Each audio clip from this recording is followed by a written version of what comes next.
A Navy SEAL came back to Georgia to sell his father's old house by the sea. He thought the place held only dust, silence, and memories he was not ready to face. Then he found two abandoned harbor dogs whose brother had nearly vanished inside a broken rescue system. The dogs were not just waiting for a home, they were leading him toward the secret life his father had hidden. In a dusty room beneath old floorboards, Foster discovered letters, names, and one sentence that changed everything. A dog is not saved just because it leaves a cage. Stay with this story, tell us where you're watching from, and please like and subscribe to help us reach 5,000 subscribers and keep these stories alive. The road to Warren Hale's house was not the sort of road that welcomed a man home. It narrowed slowly after the last gas station outside Brunswick, Georgia, shedding pavement, then confidence, then almost every sign that the county remembered it existed. White sand gathered along the shoulders in soft drifts. Seagrass leaned toward the asphalt as if listening for secrets. Beyond the low trees, the marsh breathed its briny breath, and the Atlantic, hidden somewhere past the docks and shrimp boats, kept speaking in a voice too old to argue with. Foster Hale drove with one hand on the wheel and the other resting near the old military watch strapped to his left wrist. The watch had belonged to his father. Its face was scratched across the glass, a thin, pale scar cutting through the numbers. He had meant to put it in a box with the other things, but when he found it on Warren's nightstand 2 days after the funeral, he had fastened it to his wrist without thinking. That annoyed him. Foster trusted actions that came with reasons. He disliked sentimental habits that sneaked in through the side door. At 49, he still carried the shape of a military life. Tall, broad-shouldered, hard through the chest and arms, he looked like a man carved for endurance rather than display. His olive-drab combat shirt fit close across his torso, the camouflage sleeves marked by dark horizontal bands around the biceps. The shirt had no medals, no flags bright enough to invite questions. His hair, dark brown with silver at both temples, had grown just long enough to look less like regulation and more like neglect. A short salt-and-pepper beard shadowed a face that might once have been called handsome before grief learned the address. He was not on leave because he needed rest. That was what the paperwork said, and paperwork had a talent for lying politely.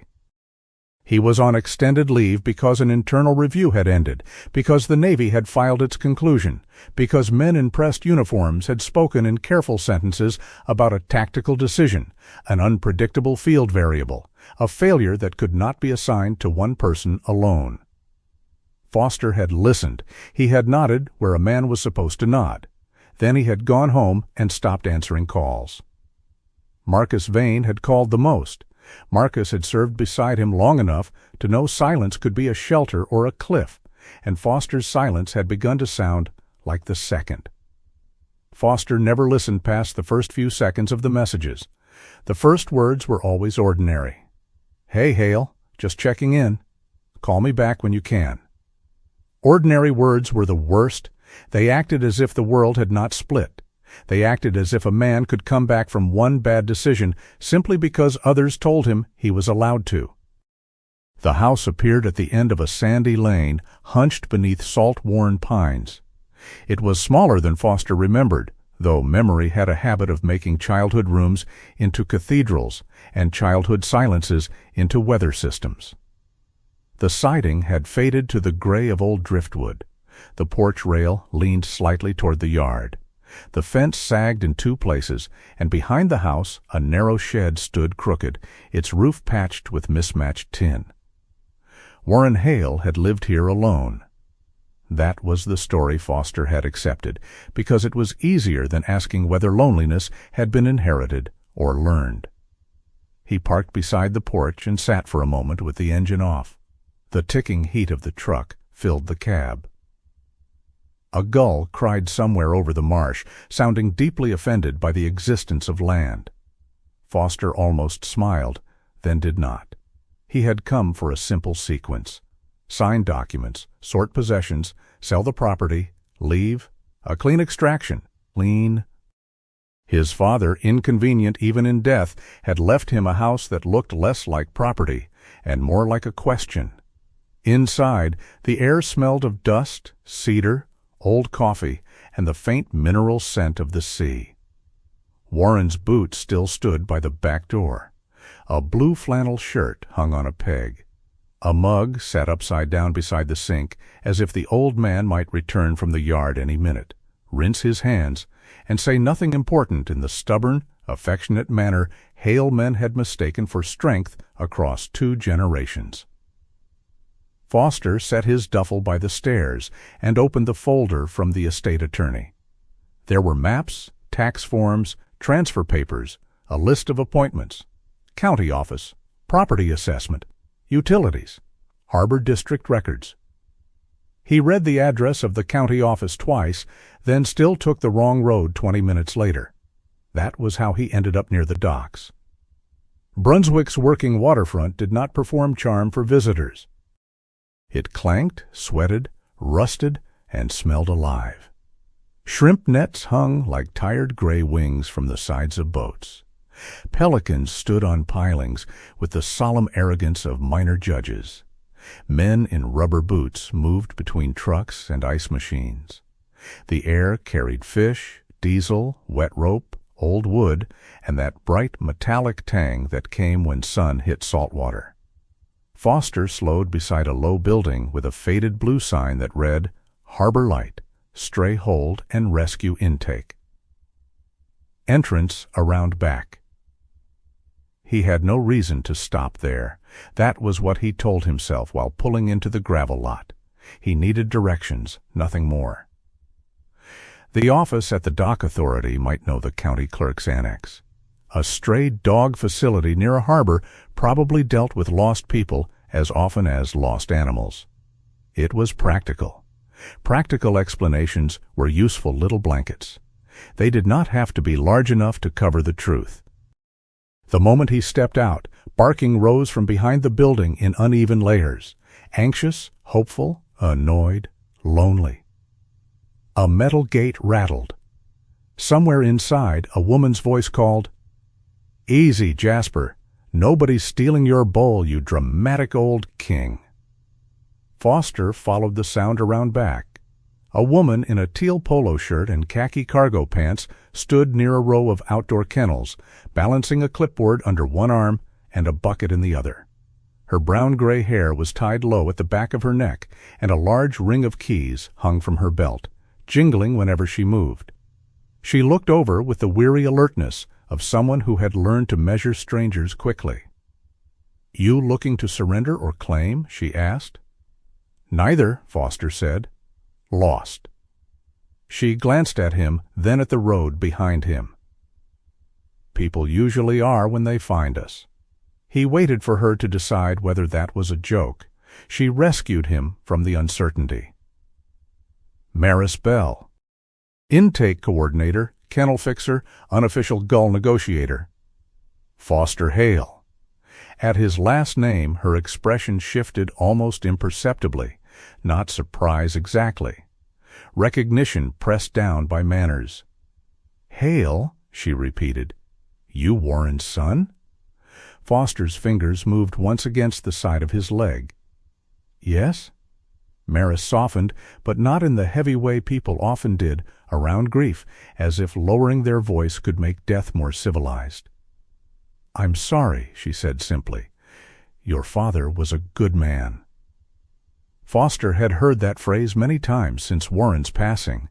It always made him feel as if people were trying to hand him a package he had no grip for. A good man. Maybe Warren had been. Maybe Foster had been too far away to know. "I'm trying to find the county office," he said. Maris nodded toward the road. "You missed the turn by about 2 miles. It hides behind a bait shop because apparently government likes camouflage too." For reasons he did not approve of, Foster almost laughed. Then he heard a small sound behind her. Not barking, not whining. A thin scrape of metal, followed by the soft thump of a body shifting in a cage. 3 small wire crates sat beneath the shade of a patched canvas awning near the side door. They were placed close together, each with a towel inside and a paper card clipped to the front. Foster's eyes went there before he could stop them. German Shepherd mixes, young, 4 months, maybe 5. All legs, ears, and uncertainty. The largest pup stood in the center crate, black mask sharp over a tan face, one ear half risen and the other tipping sideways like it had not yet received orders from command. He positioned himself toward Foster, blocking the view of the 2 crates beside him as best as a puppy could block anything. His chest was too small for the seriousness he wore. "That one's Rook," Maris said. "Named him before I knew he'd act like a security contractor." In the crate to Rook's left, a rounder pup with warm golden fur on his legs pressed his nose between the bars and licked at the metal as if affection might soften it. His tail wagged at such a speed his whole rear end lost discipline. "Bram," Maris said, "has personally forgiven the universe 3 times this morning." The smallest was in the right crate, tucked deep into the back corner. Dark saddle along the spine, softer tan around the face, ears still folded more than lifted. Beneath his chin, a pale patch of fur glowed like a candle flame cupped against the wind. "And that's Finch," Maris said, quieter. Finch did not bark. He did not come forward. He only watched Foster. The look was not pleading. Foster could have defended himself against pleading. Pleading asked for something, and Foster had become skilled at refusing requests before they reached his heart. Finch's look was worse. It simply noticed him. Above the crates, someone had hung a piece of cardboard with thick black handwriting. "Brothers, need one home." The words had been underlined twice. Foster stared at them longer than he meant to. "Found under Pier 6 after that hard rain," Maris said. "No collars, no chip yet. Somebody left them with that sign and half a bag of cheap food. Could have been cruel, could have been desperate. Around here the 2 sometimes wear the same boots." A door opened behind them. A man stepped out carrying a folder and a travel mug. He was in his late 50s, narrow through the shoulders, wearing a pale work shirt tucked carefully into sand-colored chinos. A navy vest with the Harbor Light logo hung over him like an attempt at authority that had seen better funding. His blonde-gray hair was combed neatly, though sweat had darkened it near the temples. His eyes moved from Maris to Foster to the crates. "Maris," he said, "transport list needs final confirmation by noon." Maris's jaw tightened. "Reeves, this is Foster Hale, Warren's son." The man paused, then extended his hand with professional courtesy. "Reeves Dunmore, director here. Sorry for your loss." Foster shook his hand. Reeves's grip was dry, quick, practiced. "Thank you," Foster said. Reeves looked toward the crates. "If you're here about the pups, we're not taking applications yet for all 3 together." "I didn't ask," Foster said. "No," Reeves replied, "but everyone asks once they see the sign." Maris looked away, and Foster caught the movement. "What happens to them?" he asked. Reeves opened the folder as if the answer lived there and not in the 3 small bodies under the awning. "Rook goes to a foster network outside Savannah. Bram is scheduled for a partner shelter in Camden County. Finch will transfer north with medical intake availability. We're overloaded after the storm, and we don't have isolation space to hold litter groups indefinitely." "They're brothers," Foster said. Reeves gave a tired smile with no humor in it. "I know what they are." Rook chose that moment to bark. It was a small, cracked sound, more ambition than threat. Bram wagged harder, delighted that his brother had invented conversation. Finch pressed himself flatter into his towel. Reeves continued. "Quarter transport closes Friday. Every facility in the region is juggling numbers. If we don't move dogs, we stop taking new ones. If we stop taking new ones, they end up in worse places than this." He did not sound like a villain. That unsettled Foster more than if he had. Villains were clean. You could put them in one box, and your anger in another. Reeves sounded like a man who had spent years arguing with impossible math and had begun mistaking the math for mercy. "Moving out isn't the same as safe," Foster said. Reeves's eyes sharpened. "You have experience running an overcapacity shelter, Mr. Hale?" "No." "Then with respect, you're seeing 3 puppies." "I'm seeing 112 animals, 6 staff, 2 broken kennel drains, a roof repair estimate, and a county board that thinks compassion should be cheap." The gulls shrieked above the building, sounding as if they had strong opinions about county budgeting. Bram licked the bars again. Foster looked at Rook's stiff little stance, at Bram's foolish hope, at Finch's silent candle-chin in the corner. He did not say, "I'll take them." That would have been too easy and too false. Foster Hale had spent months avoiding people who cared about him. He was not going to pretend he had become a sanctuary because 3 puppies looked sad under an awning. Instead, he said, "Don't separate them today. Give me 48 hours to find an option." Reeves closed the folder. "Transport planning doesn't work that way." "Make it work that way." Maris made a small sound in her throat. It might have been warning. It might have been prayer. Reeves looked Foster up and down. The military shirt, the old watch, the boots dusted with white sand, the quiet stance of a man who did not raise his voice because he had once commanded worse things than a room. "This isn't a command structure," Reeves said. "I know." "Then you know I don't answer to you." Foster nodded. "I'm not asking you to." The words hung there a moment. Then Finch moved. It was so small that none of them spoke. The puppy lifted his head from the towel. One paw came forward, then stopped. His dark eyes stayed on Foster. Another paw. A pause. The kind of courage no one would put on a plaque because it looked like trembling. Foster lowered himself slowly to one knee. He did not reach in. He did not call. He did not make his voice soft in that artificial way people used when they wanted fear to perform gratitude. He only rested 2 fingers against the outside of the wire. Finch came the last few inches and pressed his nose to Foster's fingertips.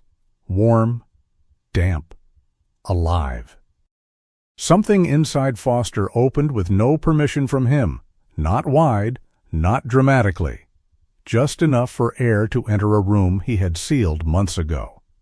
For one ridiculous second, he thought of a shell on the shore, pried open by patient water.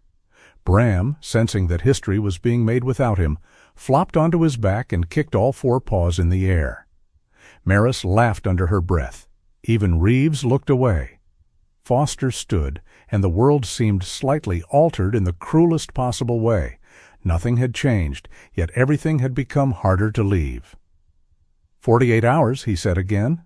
Reeves sighed. "I'll note your concern." "That's not the same." "No," Reeves said, "it isn't."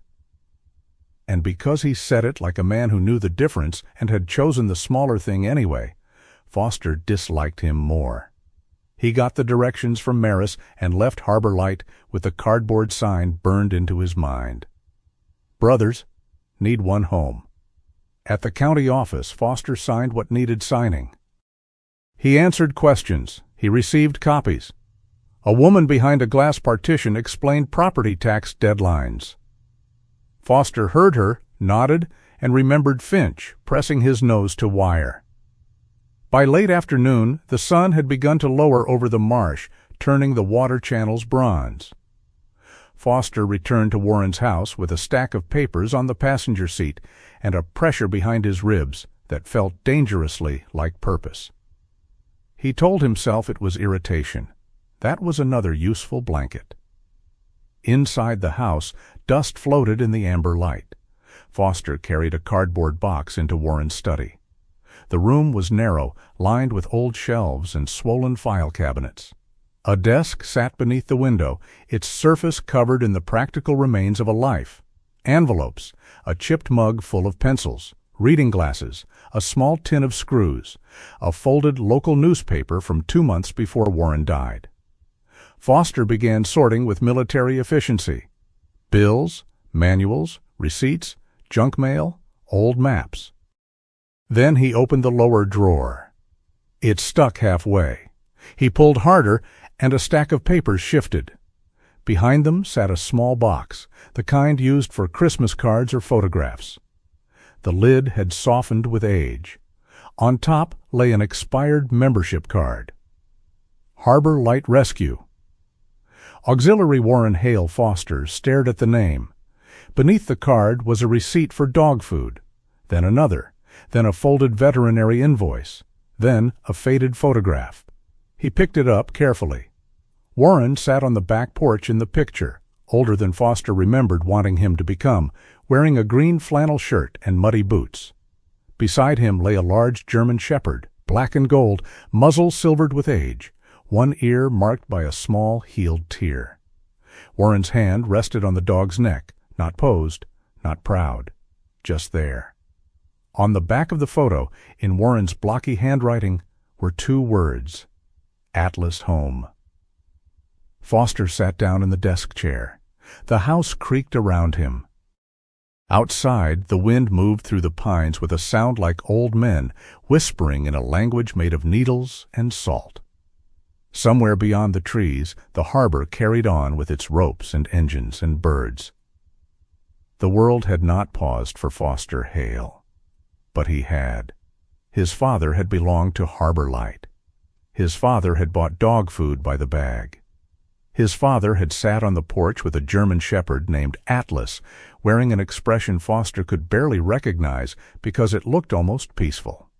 Warren had kept this part of himself hidden. Or maybe Foster had stayed too far away to see it. That thought landed heavier than blame. He looked again at the photograph, then at the membership card, then at the old watch on his wrist.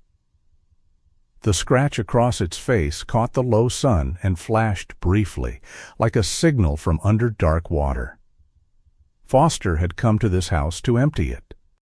Now, sitting in his father's dusty study, with the names of 3 puppies still echoing in his mind, he felt the house change around him.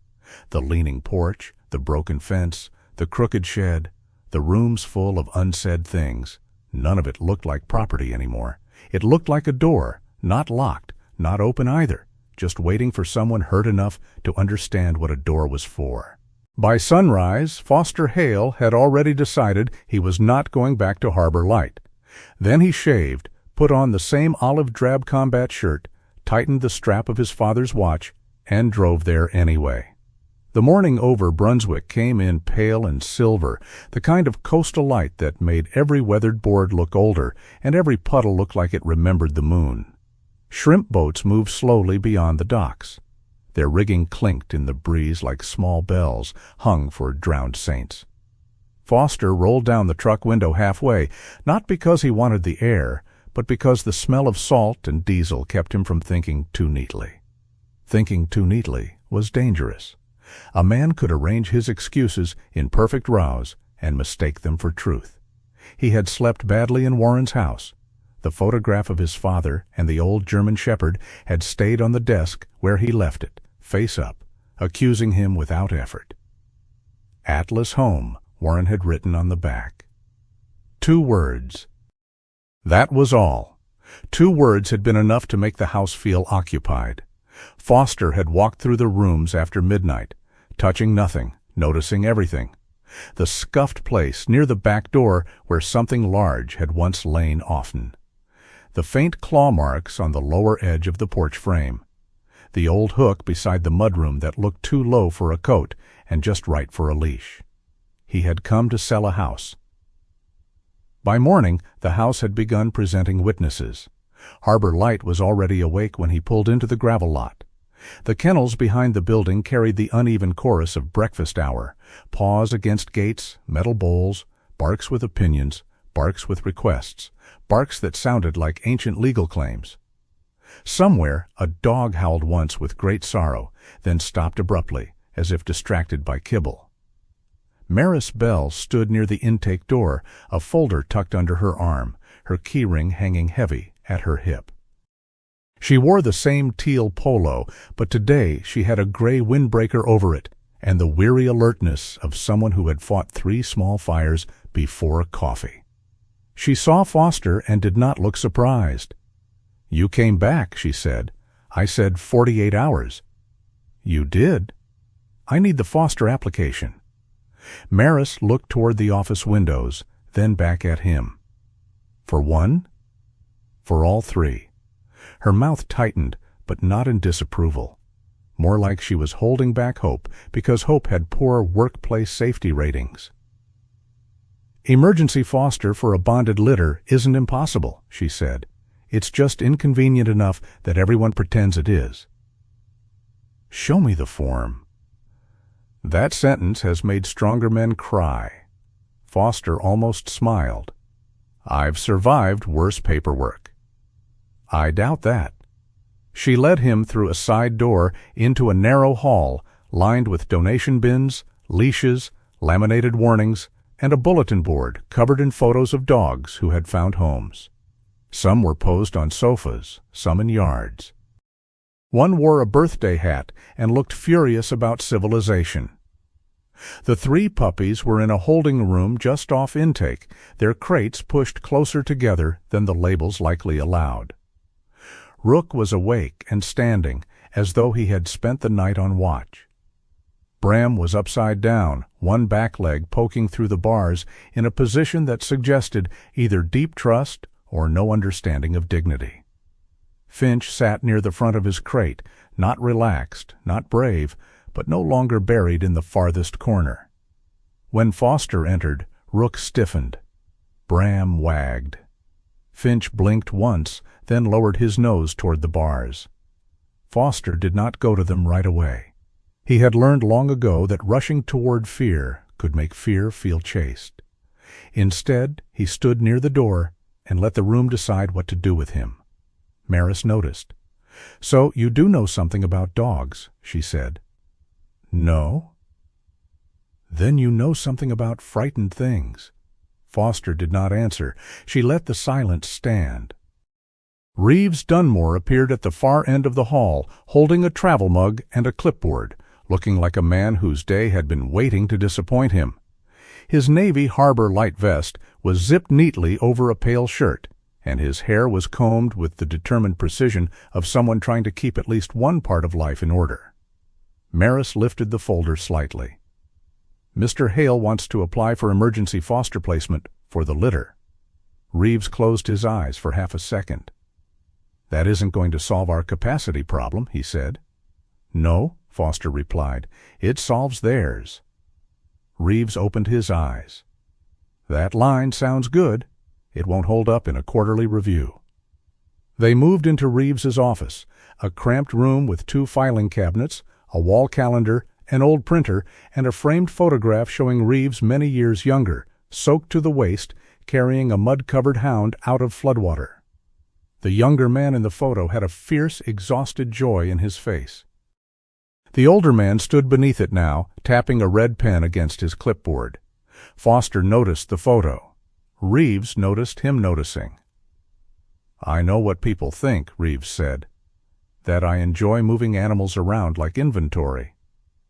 "I don't know what you enjoy?" "Then I'll explain what I endure." Reeves set the clipboard down and pulled a sheet from the stack. "Regional funding is tied to outcome rates, transfers, placements, confirmed adoptions, medical clearances. Every quarter we submit numbers. If our numbers drop, our grant gets reviewed.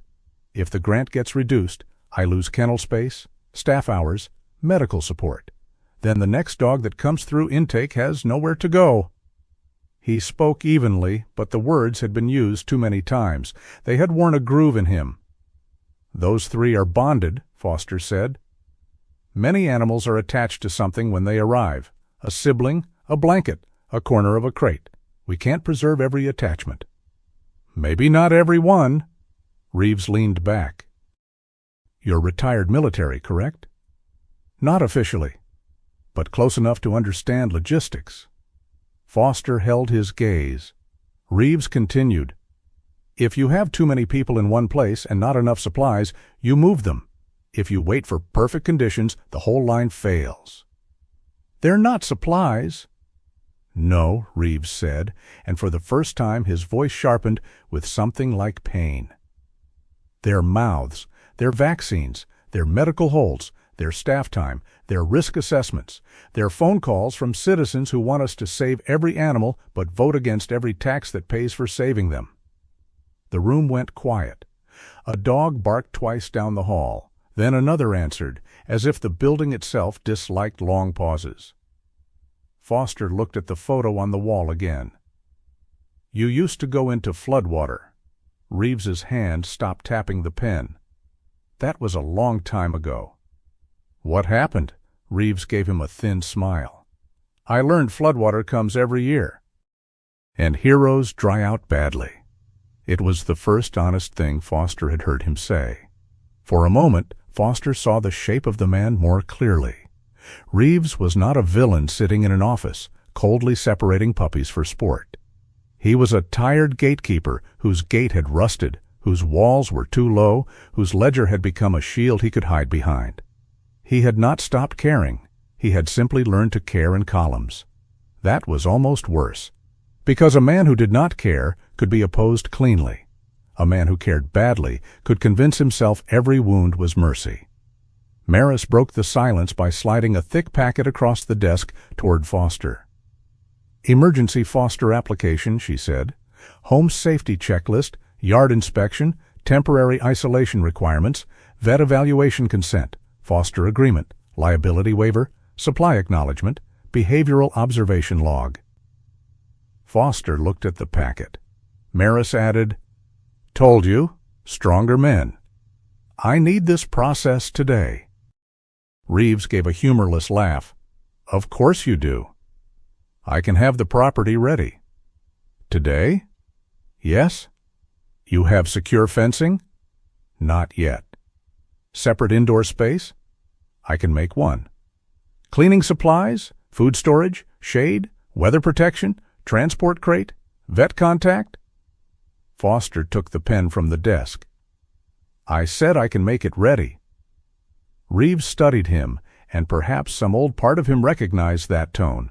Not pride, not bluster, but a man building a bridge in his head before anyone else could see the river. You get one inspection, Reeves said. If the property fails, they go on the transport schedule. Maris looked at him. Reeves? One inspection, he repeated, by a licensed vet or approved home evaluator. Today, if you can find one willing to drop everything. Maris exhaled. I might know someone. Foster signed the first page. Rook barked from the holding room, a small cracked note of command. Bram answered with a yip that sounded more like applause. Finch said nothing, but when Foster glanced through the office window, the smallest pup was watching him through the gap in the door. By noon, Foster was back at Warren's house with lumber, hardware cloth, cleaning supplies, 2 bags of puppy food, stainless bowls, old towels, a temporary crate, and the grim suspicion that Maris Bell had enjoyed sending him to the farm supply store with a list long enough to qualify as scripture. The house met him with its usual complaints: porch boards sighing, hinges sticking, wind nosing under doorframes. Foster changed into work pants and a faded thermal shirt, then kept the combat shirt folded on the chair as though it were still some kind of armor waiting to be worn. He started with the fence. The backyard ran toward a line of pines and scrub oak, beyond which the marsh opened in green-brown flats. The fence was old wood, gray and splintered, with 2 sections leaning outward like tired soldiers. Foster replaced rotten boards, drove new posts, patched gaps low to the ground, and ran hardware cloth along the bottom where a determined puppy could dig under. Sweat worked down his back. Sand got into his boots. A mosquito treated his left ear like a personal invitation. Georgia, Foster muttered, slapping at it. Land of tactical insects. The joke surprised him by existing. He looked around quickly, as if someone might have heard. Only the pines moved unimpressed. Next he cleared the shed. It had looked abandoned from outside, but inside he found old tarps, cracked planters, a rusted crab trap, paint cans, and a stack of folded blankets sealed in a plastic bin. The blankets were clean, too clean for a man who had supposedly lived alone and needed nothing soft. On a shelf near the back wall, Foster found 3 ceramic bowls, one blue, one green, one yellow. Each had a chip along the rim. He held one longer than necessary. A bowl was not a confession. A blanket was not a biography. Still, the objects gathered around him like quiet witnesses. He swept the shed, scrubbed the floor, laid down fresh tarp and towels, set up the crate, and arranged a corner where 3 puppies could sleep together without draft or direct sun. Then he looked at the work and saw not preparation, but invitation. That made him uncomfortable enough to go back outside and lift something heavy. The inspection vehicle arrived just after 3. It was not a county truck or a rescue van. It was an old dark green Subaru with a veterinary clinic magnet on the door and nose prints fogging one rear window from the inside. A woman stepped out wearing jeans, low boots, and a brown olive wax jacket over sage green scrubs. Her hair, brown threaded with silver, was clipped back carelessly, and a few loose strands had escaped around her face. She carried a black medical bag in one hand, and a calm so practical it seemed to have its own weather. From the back seat a large German shepherd watched Foster. Gold and black, silver muzzle, one ear marked by a small healed tear. Foster knew him before anyone said the name. The dog did not leap out when the door opened. He descended carefully, old joints negotiating with gravity. Then he stood beside the Subaru and lifted his head toward the house. The years seemed to fall away from the porch. "I'm Dr. Mara Ellison," the woman said. Maris called. She said Warren Hale's son was trying to turn a neglected property into a foster home in one afternoon, which sounded foolish enough to be true. Foster looked from her to the dog. "Atlas!" Mara's expression changed, not much, but enough to soften the edges of her face. "Yes," she said. "He wondered when you'd figure that out." "I saw the photo." "Your father kept that one?" "In his desk." Mara nodded, as if that answered something for her. "Atlas lived here before he lived with me. Warren took him in after he was found near the docks years ago. Big, stubborn, half-starved, offended by kindness. Your father said they had a lot in common." Atlas began moving before she finished speaking. He walked slowly across the yard, ignoring Foster, ignoring Mara, ignoring the open gate. His paws found a path through the grass with the certainty of memory. He stopped at the shed door, sniffed once, then turned toward the porch. There, beneath the side window, he lowered himself onto the boards. Not near the porch, not roughly in the area. Exactly there. His body settled into a place worn smooth by repetition, as if the old house had been waiting for his weight. Foster felt the day tilt. The photo on the desk had been evidence. The dog on the porch was testimony. Mara watched him carefully. He did that every time Warren sat outside in the evenings. Wouldn't come in until Warren did. Foster looked at Atlas, at the silvered muzzle resting now between great paws, at the amber eyes half closed against the light. "My father never mentioned him." "No," Mara said. "Warren had a talent for loving things in private, drove me absolutely mad." There was warmth in the complaint, old affection, old frustration, the sort given only to the dead because they could no longer defend themselves poorly. Foster turned away under the pretense of checking the gate latch. Mara inspected the property without ceremony.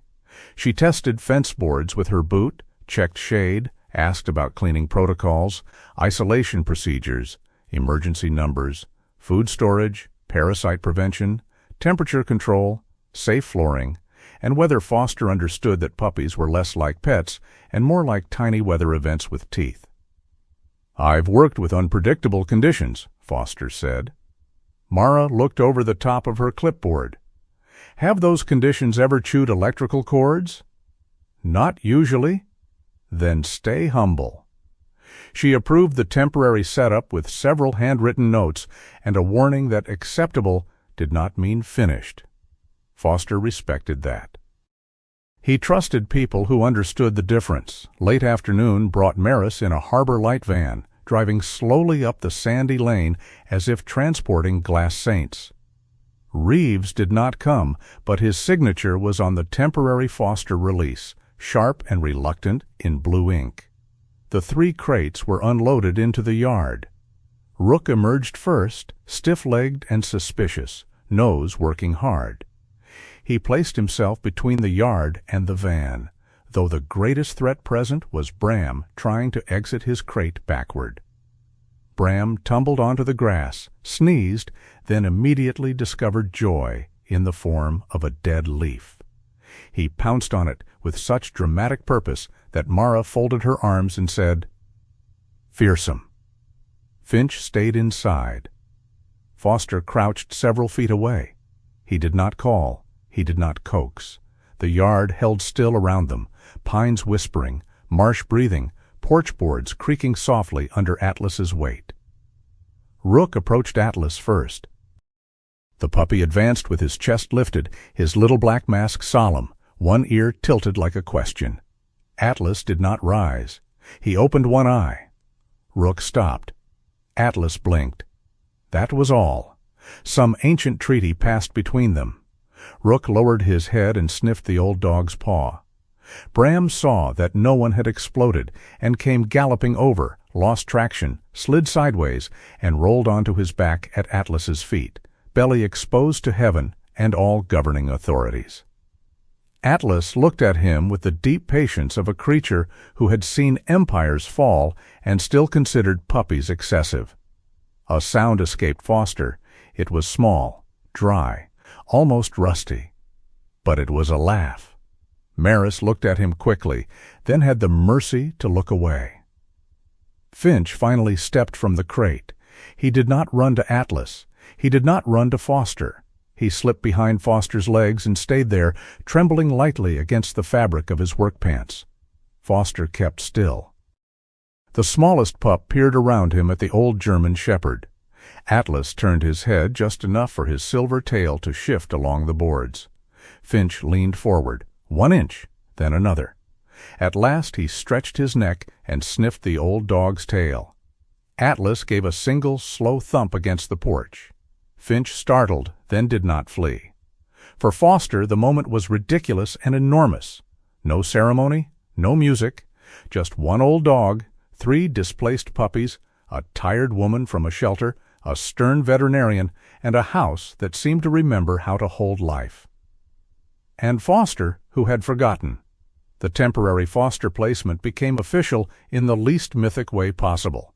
Maris handed him forms on a clipboard while Bram attempted to eat the corner of the liability waiver. "Do not let him consume legal documents," Maris said. "Is that in the agreement?" "It will be if he keeps going." Foster signed. Mara initialed the inspection page. Maris documented the crate numbers. Foster received feeding instructions, emergency contacts, medication notes, cleaning guidelines, behavioral logs, and a firm warning that puppies did not respect a man's need for emotional distance. As Maris prepared to leave, she paused near the van. "Warren would have liked this," she said. Foster's hand tightened around the folder. "You knew him well?" Maris glanced toward Mara, then toward Atlas on the porch. The old dog had fallen asleep with Rook lying several feet away, as if on guard. Bram sprawled on his back in the grass, and Finch pressed quietly against Foster's boot. "Well enough," Maris said. "Not as well as the dogs did." Mara came to stand beside them, her medical bag in one hand. "Your father fostered more than people knew," she said. "Mostly the ones who didn't show well. Old dogs, scared dogs, dogs who needed time nobody had budgeted for." Foster heard the words and felt something hot and unreasonable rise in him. "He never told me." Mara did not apologize for Warren. That, too, he respected. "No," she said, "he didn't." "Why?" The question came out sharper than he intended. Rook lifted his head. Finch pressed closer to Foster's boot. Atlas opened one amber eye. Mara looked toward the house before answering. "Warren thought you were carrying enough. He said every time you called, you sounded like a man standing in heavy weather. He didn't want to add his strays to your storm." Foster laughed once without humor. "So he built a whole life and hid it from me." "He built a place," Mara said. "There's a difference." Foster looked at the porch, the shed, the fence he had repaired, the old dog sleeping where his father had once sat. Anger came first because anger was easier to carry than grief. Anger had handles. You could grip it, you could lift it, you could march with it until your feet bled, and call that progress. He was angry at Warren for hiding this, angry at himself for not seeing it. Angry at the years of phone calls kept short, visits postponed, birthdays handled with cards, conversations reduced to weather and maintenance and whether the truck still ran. Most of all, he was angry because his father had apparently owned a tenderness large enough to shelter broken animals, and Foster had arrived too late to stand inside it while Warren was alive. Mara seemed to understand that no answer would improve the moment. She only said, "He wasn't ashamed of it." Then why keep it private? Maybe because some men would rather rebuild a fence in a hurricane than say, "I miss you." The sentence struck too close. Foster looked away. Bram chose that moment to sneeze himself awake and roll off the grass into an undignified heap. Maris laughed softly. Even Foster's mouth betrayed him with the faintest curve. Atlas thumped his tail once, as if approving the use of comedy in grief. The sun lowered behind the pines, gilding the yard in copper light. Maris left first, her keyring jingling as she climbed into the van. Mara lingered long enough to check Finch's posture, Rook's gums, Bram's apparently endless appetite for non-food objects, and Atlas's patience. When she finally opened the Subaru door, Atlas did not rise immediately. He looked at the house, then at Foster. Then, with the slow dignity of an old king granting temporary custody of a kingdom, he pushed himself up and followed Mara to the car. Foster stood with 3 puppies in the yard and a folder of foster instructions under one arm. The house behind him no longer felt empty. That should have comforted him. Instead, it frightened him. Emptiness was simple. A man could move through it without stepping on anyone's hope. Life was complicated. It needed feeding, repairing, cleaning, answering. Life put its nose through wire and waited to see whether your hand stayed. Foster looked down. Finch was sitting on his boot. Rook stood at the gate watching the road. Bram had found another leaf and was preparing to defeat it for the good of the realm. For the first time in a long while, Foster Hale had no clean extraction plan. He had 3 bowls to fill before dark. By the 3rd morning, Foster Hale understood that puppies did not wake with discipline. They woke like weather. Rook rose first, silently, as if he had been assigned the dawn watch by some invisible command. He padded to the back door, planted himself there, and surveyed the kitchen with the grave concern of a sentry guarding a kingdom made of towels, food bowls, and one exhausted man. Bram woke next by rolling off his folded blanket and landing with a soft thud. He looked surprised by the floor, forgave it immediately, then sneezed twice into his own paws. Finch did not wake so much as appear. One moment he was tucked into the shadow beside the old crate. The next he was sitting near Foster's boots, looking up with those dark, careful eyes, as if asking whether the world had changed its mind overnight. Foster stood at the counter, measuring puppy food with the seriousness of a man calibrating equipment before a field operation. "Breakfast," he said. Bram spun once and bumped into Rook. Rook gave him a look of deep professional disappointment. Foster had slept 4 broken hours. The house had made sounds all night, boards shifting, wind pressing under the eaves, 3 puppies breathing in uneven rhythm. Once Bram had barked at his own reflection in the dark window. Once Finch had whimpered in his sleep, and Foster had found himself sitting on the kitchen floor before he fully remembered getting out of bed. He had not touched Finch. He had only sat nearby until the pup's small body settled. There were kinds of rescue that looked like doing nothing. After breakfast, Foster washed the bowls, wiped the floor, and found Bram attempting to drag a dish towel twice his length into the hallway. The puppy's tiny paws slipped against the boards, but his determination remained mythic. Foster watched for 3 seconds. No. Bram froze with the towel in his mouth, eyes round and innocent. "You heard me." Bram wagged. Foster took the towel. Bram seemed proud of the negotiation. The house, against Foster's wishes, had begun producing these small absurdities. A chew mark on the leg of an old chair, a paw print on a stack of estate papers. Rook sleeping with his nose pointed toward the back door. Finch choosing, each evening, to lie a little closer to Foster's boots. None of it solved anything. That was the strange cruelty of it. Life did not erase grief. It simply moved in beside it, put its bowl on the floor, and expected to be fed. That morning, Foster returned to Warren's study. He had avoided the room after finding the Harbor Light card and the photograph of Atlas. Avoidance was not fear, he told himself. It was sequencing. A man handled one task at a time, but the room waited with the patience of old wood.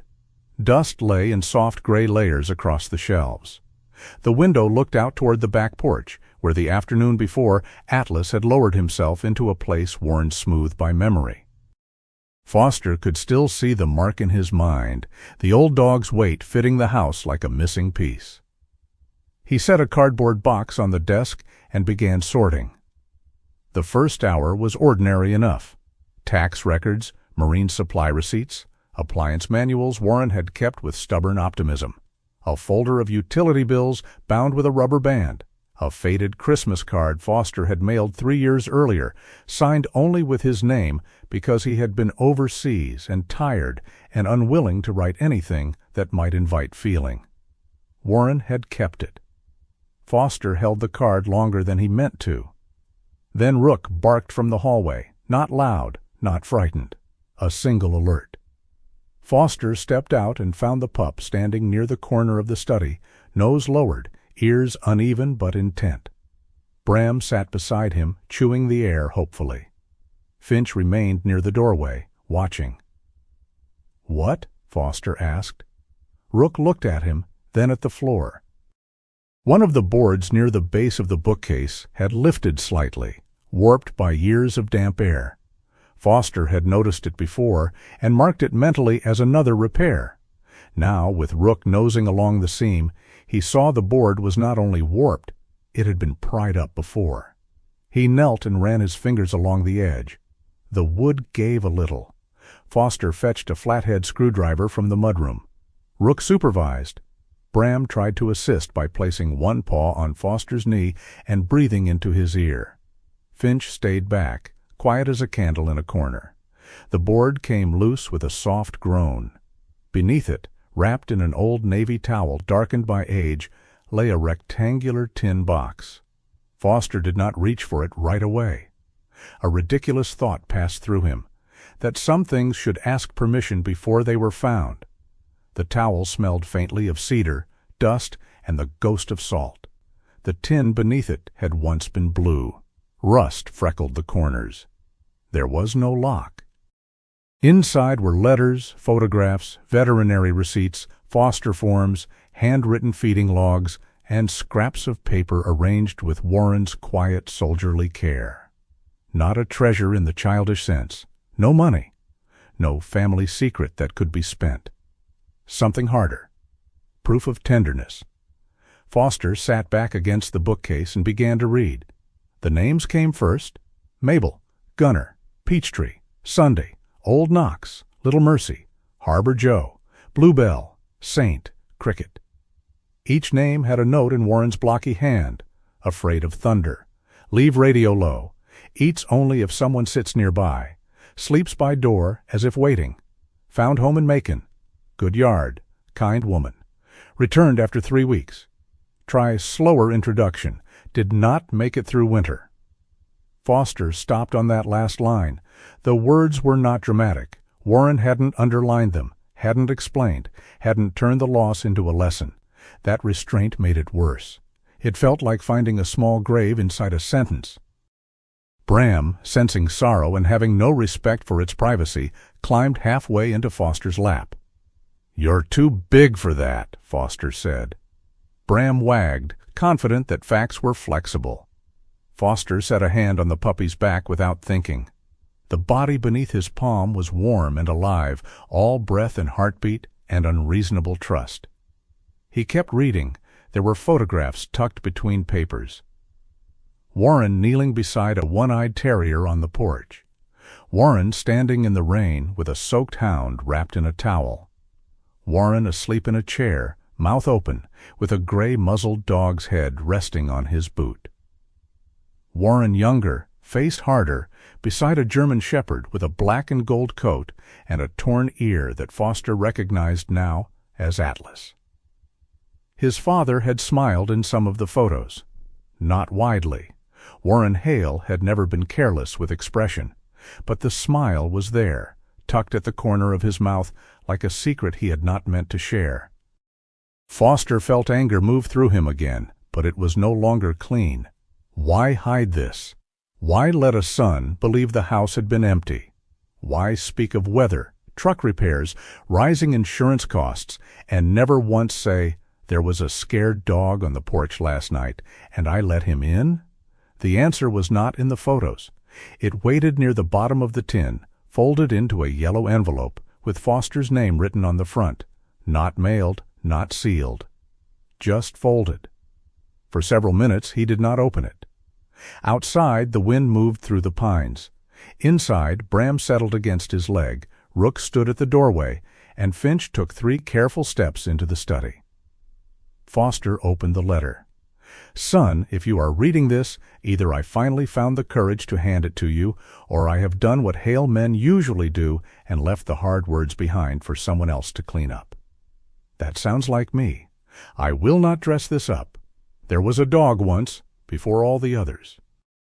Brown mutt, ribs showing, left ear folded over like a bad card hand. He slept on my back porch 3 nights in a row. I saw him. I fed him once, then told myself not to make it my problem. I was tired. I was angry. I had my own ghosts in the house and no room, I thought, for another hungry thing. On the 4th morning, he was gone from the porch. Not gone far. I have carried that longer than I carried some things from the war. Foster lowered the page. The room had become too still. He had expected, without admitting it, that Warren's secret goodness would be simple. A hidden garden of kindness, a clean revelation that his father had been better than he appeared. But the letter did not offer him a saint. It offered him a man who had failed one frightened creature and spent the rest of his life opening the door for others. Foster read on. "I did not start fostering because I was noble. I started because I was ashamed. Later, maybe, it became love. I am not sure when one turned into the other. Maybe that is how mercy works. It starts as a debt and becomes a habit. If a man is lucky, it becomes his nature before the end. I never told you because every time I heard your voice, I heard weight in it. You were always somewhere far away, even when you were on the phone. I did not want to add my strays to your storm. That may have been wrong. There are many things I may have done wrong." Foster let the letter rest on his knee. His throat had tightened in a way he disliked and could not command away. Rook came closer, as if called by a signal too quiet for human ears. The pup sat near the tin box, back straight, eyes on the doorway. Guarding. Always guarding. "You too?" Foster said softly. Rook did not move. In that small posture, Foster saw something familiar enough to hurt. The young pup standing between danger and the world, not because anyone had asked him to, but because some creatures mistook vigilance for love. Foster reached out and touched the pale mark on Rook's forehead. "Stand down," he murmured. Rook blinked. He did not stand down, but he leaned, barely, into Foster's hand. By afternoon, the kitchen table was covered in Warren's papers. Foster had arranged them into categories the way his mind demanded: medical receipts, foster forms, adoption notes, food logs, photographs, correspondence, unknown. The unknown pile kept growing. At 2 o'clock, a Harbor Light van rolled into the yard. Maris Bell stepped out carrying a banker's box against her hip. Her key ring jingled like a warning bell for hidden things. "I called first," she said when Foster opened the door. "My phone was in the study." That explains why it achieved its lifelong dream of not being answered. He stepped aside. Maris entered carefully, wiping her shoes on the mat, even though Bram immediately attempted to untie one. She looked around the kitchen, taking in the bowls, the towels, the papers, the 3 puppies, and Foster's face. "You found the tin," she said. Foster looked at her. Maris nodded once. "I wondered if he left it where you could find it." "Under a floorboard?" Warren's idea of obvious was complicated. She placed the banker's box on the table. "These are copies, old intake sheets, transfer notes, adoption summaries. Your father asked me to make some of them before he got sick. I wasn't supposed to bring them unless you asked." "I didn't ask?" "No," Maris said, "but Rook looks like he might if I disappoint him." Rook, sitting near the table, accepted this authority without comment. Foster opened the box. The documents were less personal than the tin, but in some ways more troubling. Intake numbers, transfer dates, facility codes, outcome categories. "Your father thought the reporting system was wrong," Maris said. Foster looked up. She folded her arms, not defensively, but as if holding herself together. "Regional funding rewards movement. That's the simple version. Dogs leaving the building looks good on paper. Adoption, foster placement, transfer to partner facility, they get grouped too easily in reports. The public sees a happy number. Donors see progress. County boards see efficiency." "And the dogs?" Maris's face tightened. "Some do fine. Some don't. Some get moved again before anyone knows what they need. Some come back different." The kitchen seemed to shrink around the words. Bram had found the slow feeder bowl Foster bought that morning and was licking it with intense suspicion. After breakfast, he had eaten too fast, hiccuped for 10 minutes, then looked personally betrayed by digestion. Foster had driven to a pet store 30 minutes away, stood in an aisle full of brightly colored bowls, and compared designs with the grim focus of a man selecting mission equipment. The cashier, a teenager with purple hair and heroic patience, had asked what kind of dog he had. "Fast," Foster had answered. Now Bram shoved the bowl across the floor with his nose, apparently determined to defeat the engineering. Maris watched him and smiled despite herself.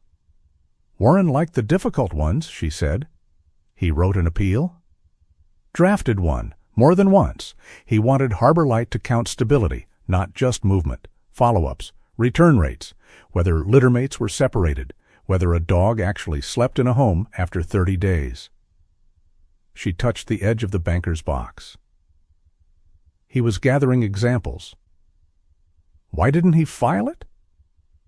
"He got tired," Maris said. "Then he got sick. Then Reeves pushed the quarterly transport schedule harder, and I—" She stopped. Foster did not rescue her from the silence. Maris looked toward the back door, where Finch lay beside Foster's boots, watching the room without entering it fully. "I told myself keeping my job helped more dogs than making trouble," she said. Maybe that was true. Maybe it was convenient. Most lies are half useful. That's why they last. Foster understood that better than he wanted to. There were things a man told himself after a bad decision, that he had used the information he had, that delay would have cost more, that the review said responsibility was shared, that no single order caused the whole outcome. half useful, built to last. Maris left the box with him. After she drove away, the house settled into late-day quiet. Foster read until the light changed from white to gold. The puppies slept and woke and rearranged themselves around the kitchen like small tides. Finch remained the most careful. He still flinched if Foster moved too quickly. But when evening came and Foster sat on the floor beside the study door with Warren's letter in his hand, Finch approached and lay down near his boot. Not touching, near. For Finch, near was a kingdom. Foster read the last page of Warren's letter. If one day you find yourself in this house and something frightened is waiting outside the door, you do not have to become good all at once. Just open the door once. Then see what the morning asks.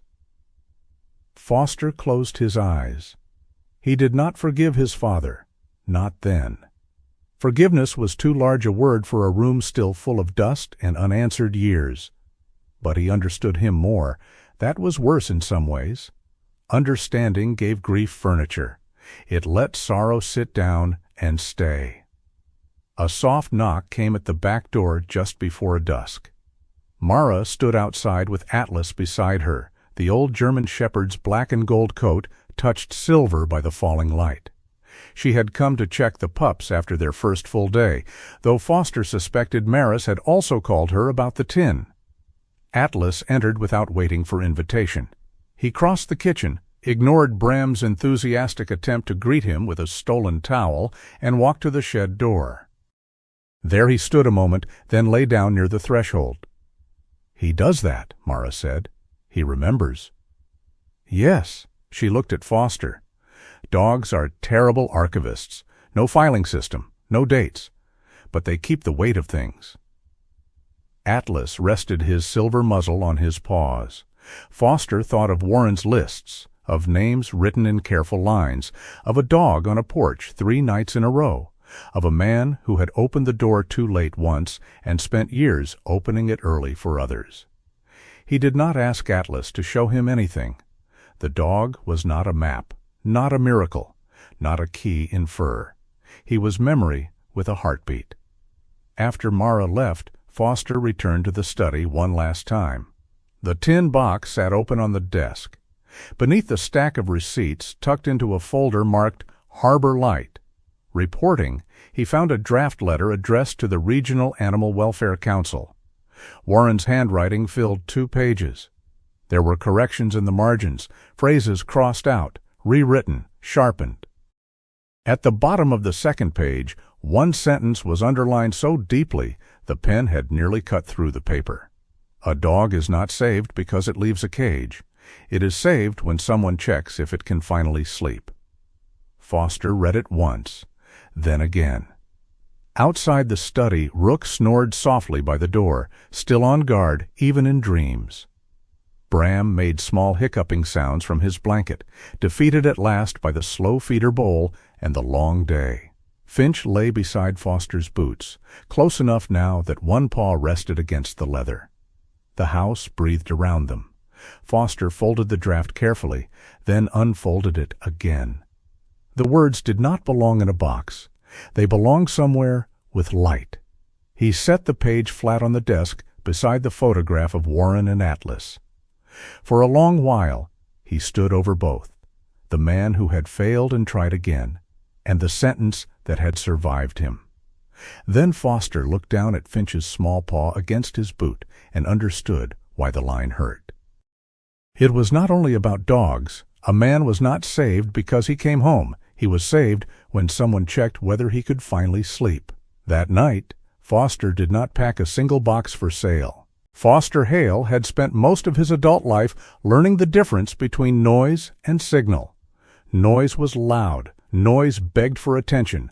Noise came in the form of barking phones, angry men, bad weather, headlines, rumors, and the restless storm inside his own chest.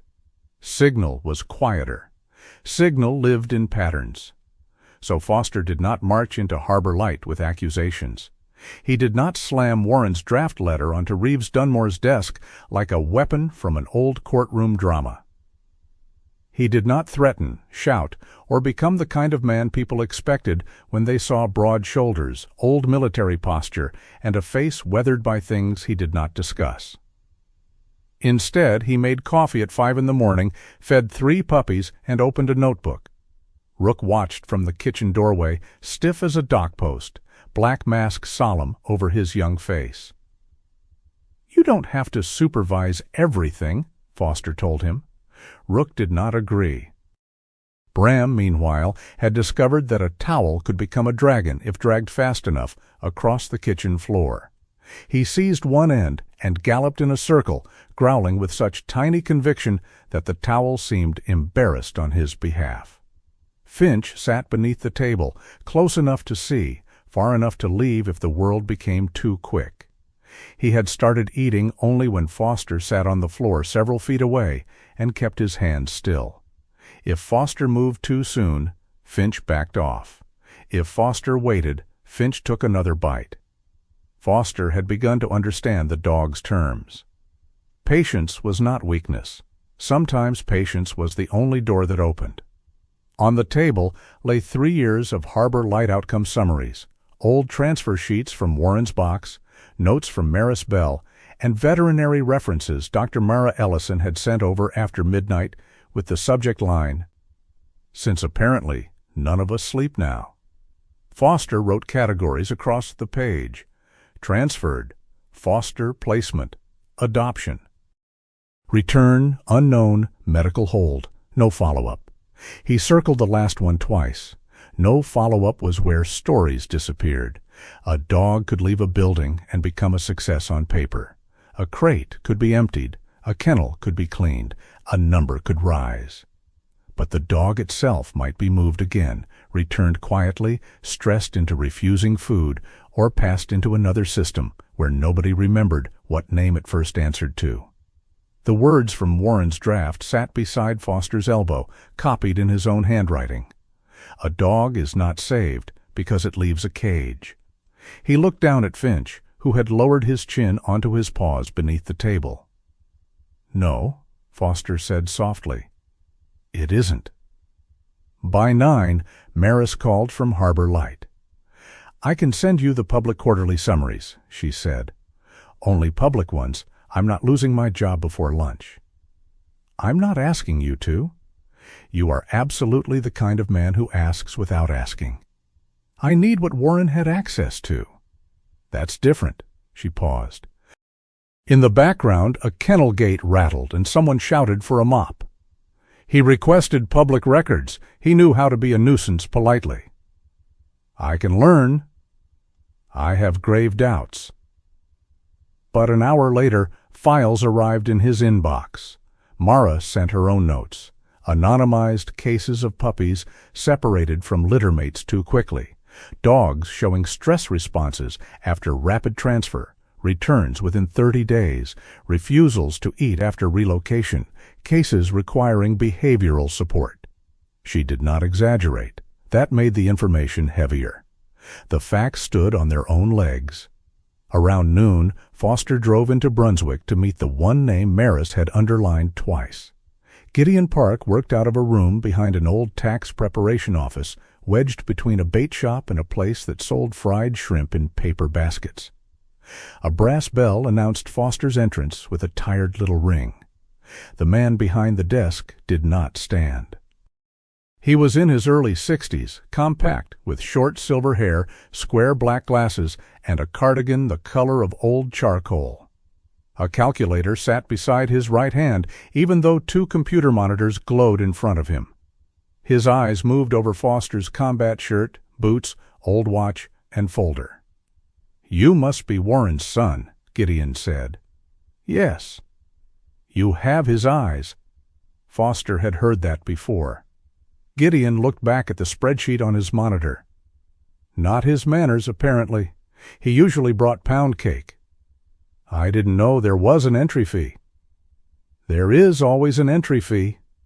"Sit." Foster sat. Gideon Park, retired accountant, former volunteer consultant for the Regional Animal Welfare Council, and apparently guardian spirit of difficult paperwork, flipped open the folder without ceremony.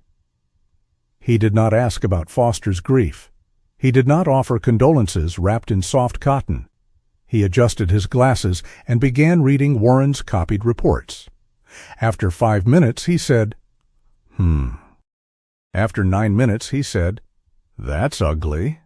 After 12 minutes, he picked up his calculator. Foster waited. "You military people," Gideon said, punching numbers, "have a terrible habit of silence. Do you think civilians enjoy filling in subtitles?" "No." "Good, then provide some." "What are you seeing?" Gideon turned one page around and tapped it with a pen. "They're grouping outcomes, transfers to partner facilities, temporary fosters, and finalized adoptions are being reported under a combined positive movement rate." Movement rate? Not the official term, my term, more honest. The dog leaves Harbor Light. Harbor Light gets credit in the quarter. Even if the dog isn't adopted? Correct. Even if there's no follow-up? Correct. Even if it gets moved again? Gideon smiled without humor. "Now you're learning to be disappointed like an accountant." Foster leaned back, his jaw tightening. Gideon continued, "This does not prove criminal behavior. Do not get dramatic. Drama makes numbers skittish. What it proves is incentive distortion. The system rewards the appearance of resolution, empty cages, completed transport, positive quarterly flow." And Warren saw it. Warren saw many things. He also asked better questions than most boards wanted answered. Gideon lifted another sheet. "Here, contract transport vendor, printed manifests generated the night before pickup. Updates sometimes handwritten in the morning. Temporary collar codes reused during high intake periods." Meaning? Meaning, if you have 3 similar puppies, one in medical observation, one in standard intake, one pending foster hold, and everyone is tired. Gideon tapped the page again.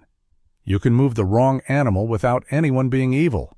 Human error wears very ordinary shoes. There it was, not a monster, a gap wide enough for a small frightened dog to fall through. Foster looked through the office window. Across the street, gulls strutted near the bait shop, confident little tyrants of the parking lot. A storm of anger rose in him, but it found no clean target. That made it more dangerous. Gideon studied him. "You came here hoping for a villain," he said. "No?" "Yes, you did. Everyone does. Villains simplify the invoice." He stacked the papers neatly. "You have something worse, a system that lets tired people do convenient things and call them necessary." The words landed like a small stone dropped into deep water. Foster had known systems like that. He had trusted some. He had served inside some. He had watched men become categories, outcomes, acceptable losses, after-action language. Paper could make almost anything sound survivable if the verbs were clean enough. Gideon pushed the folder back. "What do you want?" "To keep 3 puppies together." "That is a small goal." "It doesn't feel small." "No, it never does from inside the cage." Gideon removed his glasses and cleaned them with a cloth. "If you want to challenge the reporting, you need specific examples. Not outrage. Outrage burns fast and leaves ash. Numbers, names, dates, return rates, missing follow-ups. And someone inside Harbor Light willing to say the categories are being used too generously." "Maris?" "Poor woman," Gideon said. "Give her warning before you make her brave." That afternoon, Foster returned to Harbor Light with copies, notes, and a steadiness that did not feel like calm. It felt like a rope pulled tight. Reeves Dunmore was in the rear office, red pen in hand, surrounded by transport schedules. The old flood rescue photograph still hung on the wall behind him.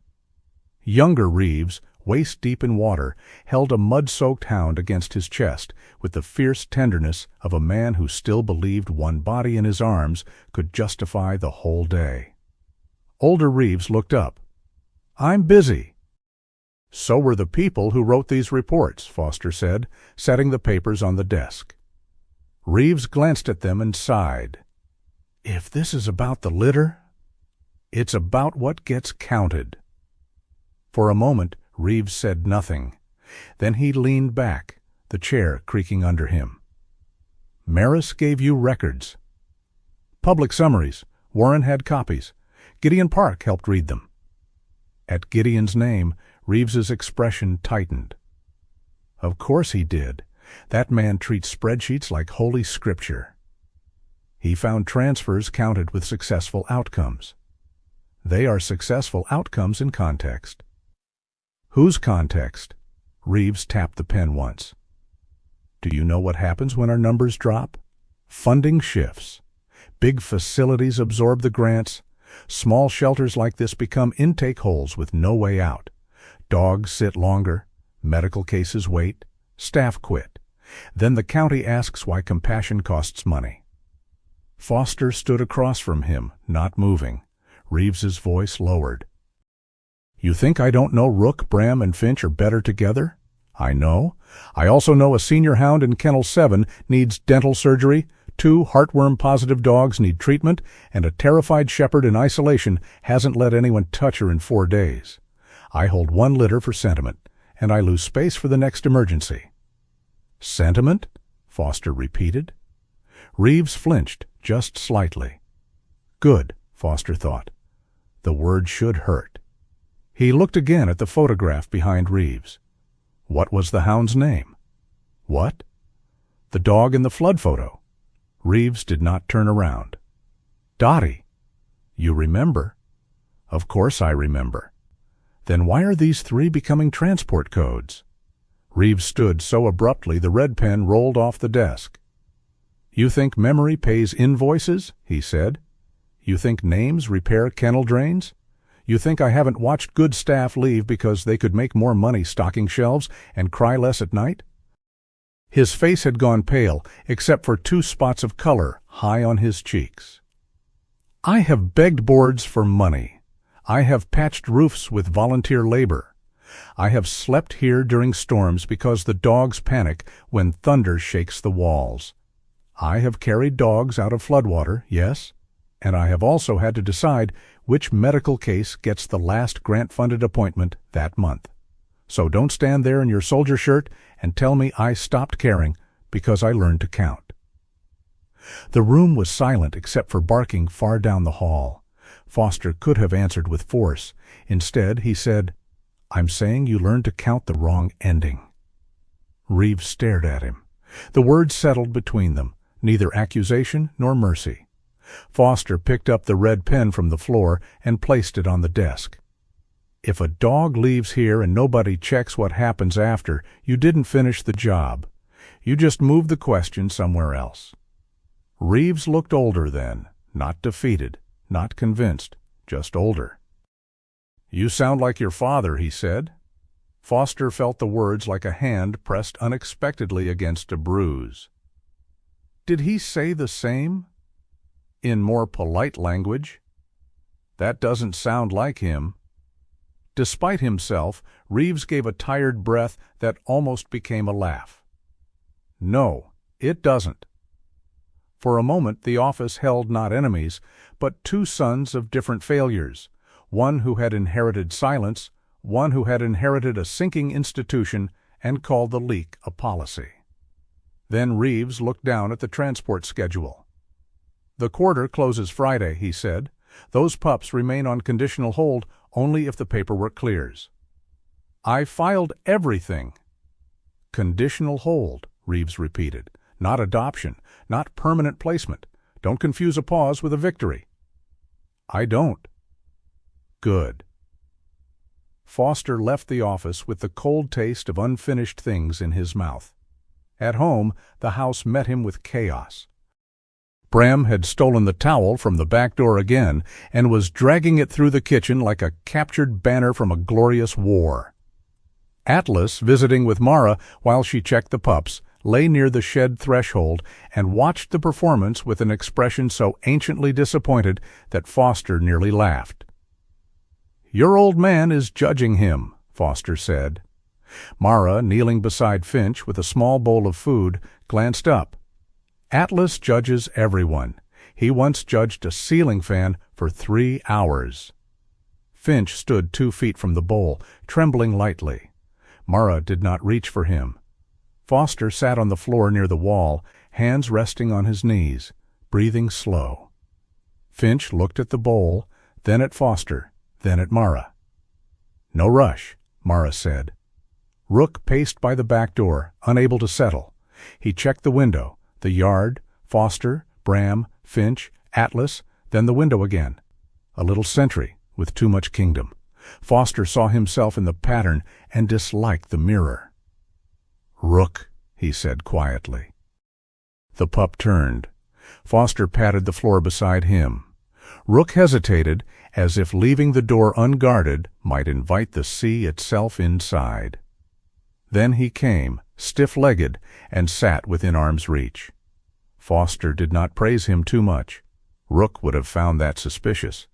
He only let his hand rest near the pup's shoulder. "Not every door is yours," Foster said. Mara looked at him but did not comment. Finch took 1 step toward the bowl, then another. He lowered his head and ate. Only when Foster remained still. Only when nobody made a celebration of it. Only when trust was allowed to be small. That was when his phone buzzed. "Maris," Foster answered. Her voice came low, tight, controlled in the way people sounded when panic had been forced into a chair but had not agreed to stay there. "I found a problem." Foster stood carefully, but Finch startled anyway and backed from the bowl. "What problem?" "The collar code for Finch. It got duplicated on a temporary isolation crate this morning. When the transport list updated, it pulled the wrong entry." Foster looked toward Finch, who had retreated behind the chair. "Say that plainly." There was a pause. "Finch is showing on tomorrow morning's transport manifest." "He's on foster hold." "I know." "Remove him." "I'm trying. Reeves says the data person has to correct the master sheet, and she's out until morning." Foster's voice went flat. "Then Reeves corrects it." "He said he'll review it when she comes in." Outside, wind moved against the window. Inside, Bram dropped the towel. Rook rose to his feet, sensing the change before anyone explained it. Atlas lifted his silver muzzle from his paws. Foster looked at Finch. The smallest pup stared back from beneath the chair, one paw slightly lifted, body ready to vanish from a world that had already misplaced him once. Foster spoke into the phone. "Put Reeves on." A minute later, Reeves's voice came through, tired and guarded. "Mr. Hale, I'm aware of the issue." "Stop the transport." "I said I'll review the entry in the morning." "The truck leaves in the morning?" "Not before staff confirms the manifest." "You're trusting the same process that made the error." A silence. Then Reeves said, "We have procedures." "You have a puppy listed under the wrong status." "We will review it." "That's not enough?" "It will have to be enough tonight." Foster's hand tightened around the phone. He did not raise his voice. He had learned long ago that quiet could carry farther than shouting. If Finch gets moved because you delayed correcting a known error, that's not procedure. That's a choice. Reeves said nothing. Then, carefully, "Good night, Mr. Hale." The line went dead. Foster stood in the kitchen with the phone still against his ear. Mara rose slowly. "What happened?" He lowered the phone and looked at the 3 puppies. Rook by the door. Bram beside the fallen towel. Finch half hidden beneath the chair, eyes dark, waiting for the shape of the room to tell him whether he was safe. "Finch is on the transport list," Foster said. Mara's face changed. Atlas pushed himself up with a low, effortful sound and stepped beside Finch, not touching him, only standing close enough that the little dog no longer seemed alone under the chair. Foster looked at the old German shepherd, then at the door, then at the folder of records still on the kitchen table. Sometimes harm did not arrive with cruelty in its hands. Sometimes it arrived carrying a clipboard, saying it would review the matter in the morning. And sometimes morning was exactly when the truck left. Foster reached Harbor Light before sunrise. The sky over Brunswick was still gray, the marsh beyond the road holding the last color of night. Moisture silvered the chain-link fence. The yard smelled of salt, damp gravel, and the sharp, clean bite of disinfectant drifting from the kennel wing. He knew something was wrong before he got out of the truck.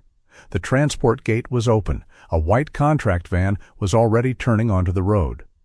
For half a second, Foster simply watched it go. Then Maris Bell came through the side door at a run.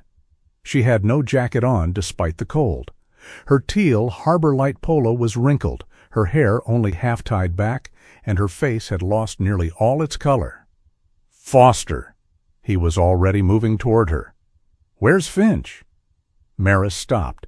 That pause answered first. He was loaded. The words were quiet. Foster looked past her toward the kennel wing. "Loaded where?" "North Route. Partner transfer outside Savannah." "I told Reeves last night." "I know." He knew the code was wrong. "I know." "When did the van leave?" 2 minutes ago." Foster turned toward the road. The van was gone. Something old and cold moved through him. Not panic. Panic was too loud. This was worse. The world narrowed with the same terrible efficiency he remembered from another life. Distance, timing, routes, missing information, consequences arriving faster than explanations. He had known the manifest was wrong. Reeves had known. Everyone had said morning. Morning had arrived, and Finch was gone. Maris followed him toward the intake office. The hold was in the Foster file. It just didn't populate into the transport sheet. How? She pulled open the door and pointed toward the terminal. On the screen sat a mess of codes, names, cage assignments, handwritten notes entered after the fact. "The 3 came in as Harbor Pups A, B, and C," she said. "Finch got moved to observation for the appetite check. Someone assigned a temporary isolation crate. Yesterday, the new contract worker scanned the crate label instead of his collar tag. The temporary code was already linked to the North Route batch." "And nobody verified the dog?" "The manifest printed last night." "The hold?" "Added after." "The correction?" "Never reached the transport sheet." Foster looked at her. Maris's voice dropped. "Reeves saw the discrepancy this morning." "And?" "He didn't want to stop the whole loading process while we sorted one code." One code. Foster turned away before the anger on his face became useful to anyone. From the kennel room came a violent clatter. "Rook!" Foster pushed through the door. The 2 remaining pups were in the larger temporary run they had shared before Foster release. Rook was at the gate, striking it again and again with his front paws, body taut, eyes searching every movement beyond the bars. The sound of his nails against metal was dry and relentless. Bram sat behind him, no towel in his mouth, no spinning. No foolish campaign against leaves or bowls or the laws of gravity. He only made a small sound in his throat. It was hardly louder than breathing. That was what reached Foster. Not Rook's noise, Bram's absence of joy. Foster crouched outside the gate. Rook pressed forward, frantic, then looked behind himself as if expecting Finch to reappear from somewhere inside the room. "He's not here," Foster said. The pup struck the gate once more. Foster closed his eyes, and another room opened inside him. A radio transmission, a map with incomplete information. A decision made because delay had seemed more dangerous than movement. A voice cut short. A man beyond reach. Then months of review panels explaining that the decision had been reasonable under the circumstances. Reasonable. He had come to hate that word. It was capable of standing beside almost any loss and pretending to be useful. Foster opened his eyes. Rook was still there. This was not that mission. This was not the same day. Finch was not beyond reach. Not yet. He stood. "Who owns the transport contract?" Maris blinked. "Coastal Relay Animal Services." "Route?" "Brunswick to 2 staging stops, then North Savannah intake." "Driver number?" "I can get it." "Vehicle ID?" "Yes." "Do it." Her expression changed. Not relief. Direction. That was enough. Foster took out his phone. There was one person he did not want to call, which was exactly why he called him. Marcus Vane answered on the second ring. "Hale?" Foster said nothing for 1 second too long. Marcus did not fill the silence. That was one of the reasons Foster had once trusted him with his life. Finally, Foster said, "I need help tracing a contract transport route." No question about where he had been, no accusation about months of unanswered calls, no demand for an explanation. Marcus only asked, "What kind of transport?" "Animal transfer, private contractor, Georgia coast. 1 dog was loaded under the wrong code." "How long ago?" "Less than 10 minutes. Send me the company name, plate if you have it, route sheet, dispatch number, anything with a timestamp." Foster swallowed. "That's it?" "That's what?" "You're not going to ask?" Marcus was quiet for a beat. Then, "You called because something needs doing. We can ruin each other emotionally after we find the dog." The line in Foster's chest tightened so fast it nearly hurt. "Send me everything," Marcus said. Foster looked through the glass at Rook and Bram. "Thank you," Marcus answered as if the words had not surprised him. "Move?" By 7:30, the first route problem appeared. The transport van had completed its Brunswick departure scan, but the next facility had no arrival confirmation. Coastal Relay's dispatcher insisted the vehicle was in transit. Maris discovered the driver's listed mobile number went straight to voicemail. Marcus found that the contractor often used an auxiliary staging warehouse when routes were delayed by veterinary intake or capacity conflicts. "Not on the public schedule," Marcus said over speakerphone. "But it shows up in 2 old invoices. Industrial strip west of Savannah." Mara Ellison arrived at Harbor Light 20 minutes later with Atlas in the rear of her Subaru. She took one look at Foster and did not ask whether he was all right. Good people rarely asked useless questions at the wrong time. "Finch?" she said. "North route." Mara's jaw set. "I'm coming." Atlas stays. Atlas, hearing his name, lifted his silver muzzle from the back seat. Mara looked at Foster. "You tell him." Foster stared at the old German shepherd. Atlas stared back. "No room for mythology today," Foster said. Atlas remained unimpressed. Maris returned with a printed transfer history and her keys. "I'm coming too." "You're on shift." "I've already told Reeves." "What did he say?" "That I was making this personal." Foster looked at her. Maris folded the route sheet once. "He's right." They left before Reeves could turn personal into permission denied. The day stretched into afternoon and then evening without giving Finch back. They checked the first scheduled stop. No Finch. The second facility had received 4 dogs from a different vehicle and nothing matching Finch's description. Coastal Relay updated its records twice, each update contradicting the last. Marcus stayed on the phone from wherever he was, building a timeline from dispatch logs, invoices, route estimates, and timestamps Maris photographed off the paperwork. By dusk, the sky had turned the color of wet slate. The roads north toward Savannah cut through marsh country and low pine, past black water shining beneath bridges and gas stations glowing blue-white in the dark. Insects rose in clouds around roadside lamps. Tires hummed steadily over the pavement. Atlas lay across the back seat. He had no special knowledge of where Finch was. He did not sniff the air and choose roads. He did not become a miraculous tracker because the story needed one. He only breathed, slowly, deeply. Every few minutes, Foster heard the old dog exhale behind him. It became a rhythm, a reminder: stay here, stay in this vehicle, stay in this hour. Do not disappear into the old mission. At a gas station outside Richmond Hill, Mara stood under fluorescent lights drinking coffee she clearly hated. Mara leaned against the Subaru and checked her phone. Foster paced once across the parking lot, then stopped himself. Rook would have paced. Guard the door, check the window, count everyone, never sit, not every door is yours. The sentence he had told the puppy returned to him with irritating accuracy. Mara glanced toward him. You're doing it again. What? Trying to control time with your shoulders? Foster looked at her. That a medical diagnosis?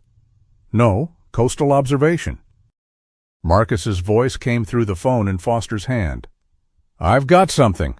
Everyone went still. The auxiliary warehouse received the north route van at 6:12. Unscheduled stop. Driver logged an animal as possible illness, secondary hold. No name, only temporary crate code. Foster's pulse kicked. Address? Marcus gave it. Maris was already moving toward the car.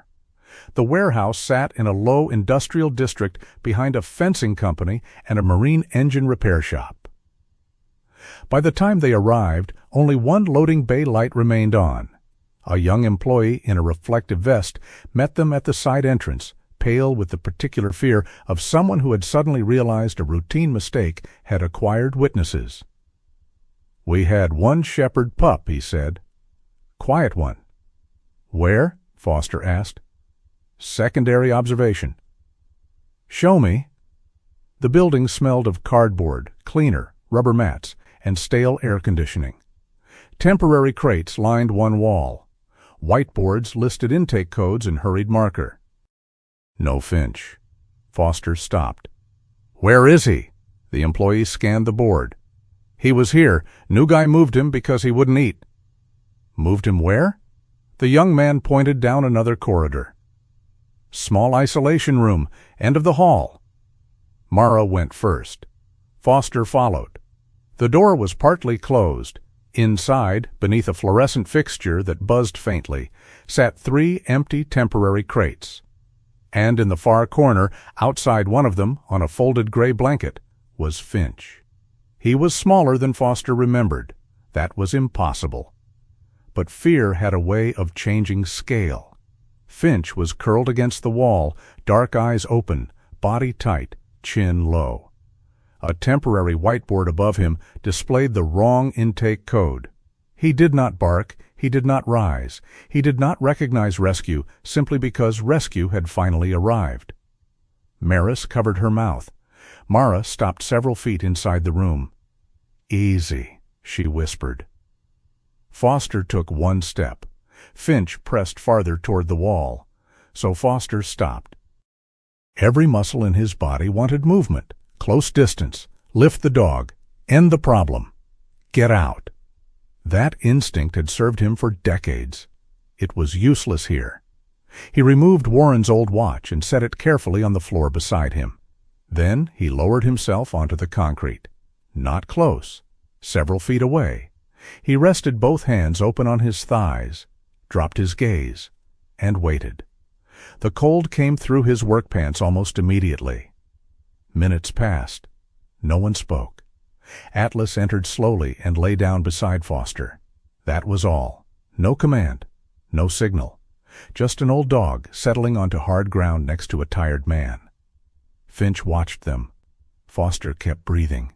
He remembered the kitchen, the food bowl, the distance Finch required, the rule the puppy had taught him before Foster understood he was being taught anything at all. Trust could not be pulled toward you. You had to become somewhere it could safely arrive. 5 minutes, maybe 10. Time lost shape. Time lost. Foster thought of Marcus answering the phone without judgment, of Warren's letter. Just open the door once, then see what the morning asks. Finch shifted, one paw forward, stopped. Foster did not move. Another inch. The pup's belly stayed low to the floor. Atlas exhaled. Finch came farther. He reached Foster's boot, smelled it, then paused. Foster kept his hands where they were. Finch lifted his head. For one instant, their eyes met. Then the puppy placed his chin on the back of Foster's hand. Something inside Foster gave way. Quietly, without spectacle. He didn't grab Finch. He didn't pull him close. He let the small weight remain there. Warm, real, found. "I'm here," Foster whispered. "Not, you're safe now. Not, nothing bad will happen again." He had learned not to make promises larger than a human being could keep. Only, "I'm here." Finch closed his eyes. Behind Foster, someone let out a breath that sounded almost like a sob, then swallowed it. Mara knelt nearby and checked Finch without forcing him upright.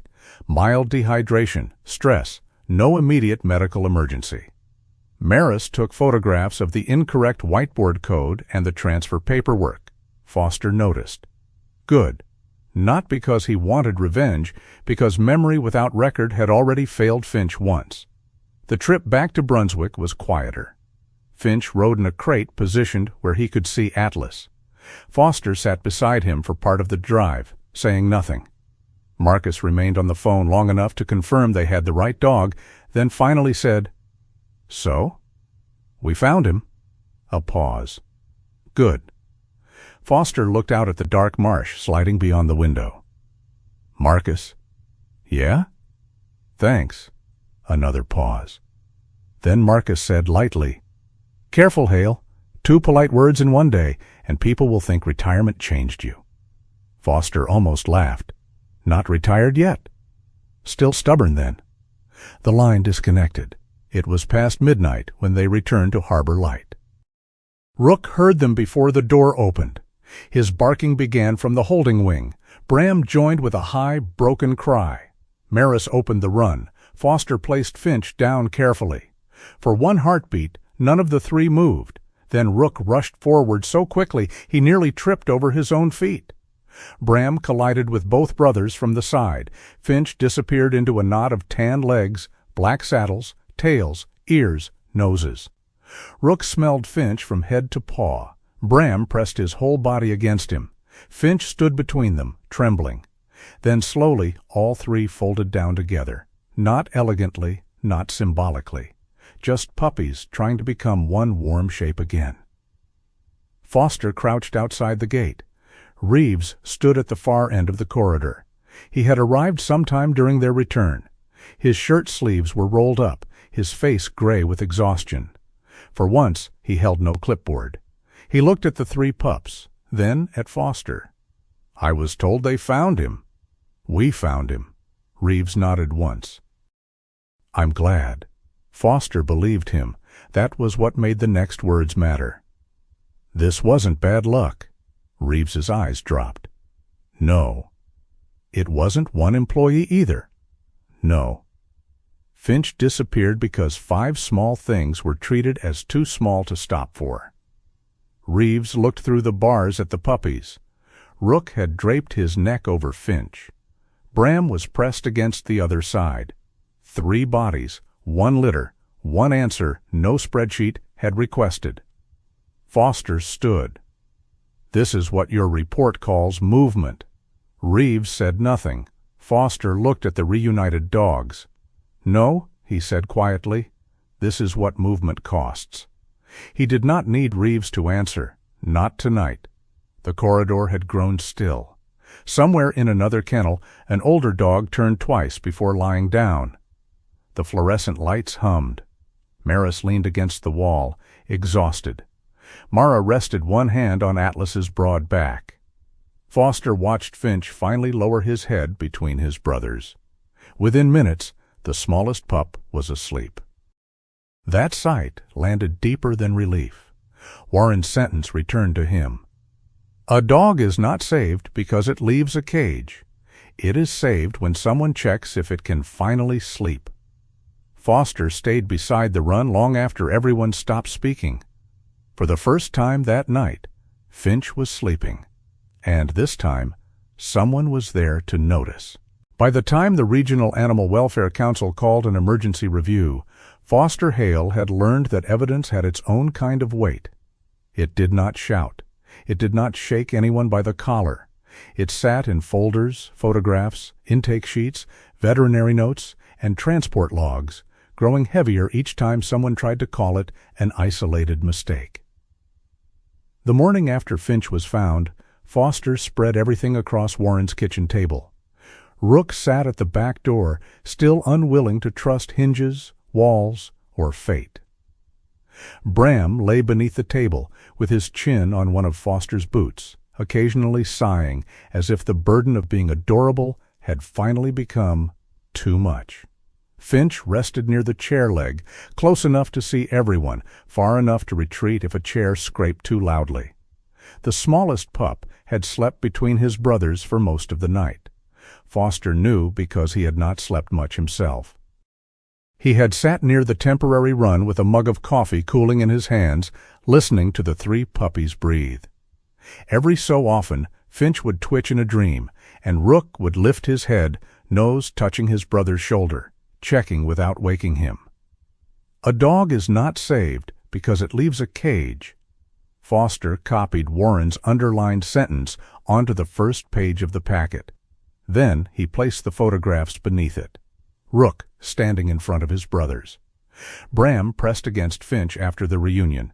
Finch in the secondary isolation room, the wrong code written on the whiteboard above him. Not dramatic photographs, not polished, no heroic lighting. Just the blunt record of a small life, nearly misplaced by a series of decisions everyone had been too busy to stop. Maris arrived at 8 with a cardboard tray of coffee and the expression of a woman who had already argued with 2 people before breakfast. "I brought caffeine," she said, "and possibly Doom." "Which cup is Doom?" "All of them, depending on how the meeting goes." Mara Ellison came next, carrying a folder of veterinary notes and wearing a slate blue blouse beneath her worn brown jacket. Atlas stepped out of her Subaru with old dog dignity, sniffed the yard, then walked straight to the porch and lay down beneath the side window. Gideon Park arrived last, driving a small beige sedan that looked as if it had been selected for fuel efficiency and moral disappointment. He entered the kitchen with a leather satchel, a calculator, and a paper bag. "Pound cake," he said, placing it on the table. Foster looked at him. "Your father understood meeting protocol," Gideon said. "Never face bureaucrats hungry. They become philosophical." Marcus Vane joined by video call from wherever he was, sitting before a desk crowded with a laptop, a route map, and the tired concentration of a man who had not asked why he was helping, only how. His shaved head caught the light from the screen.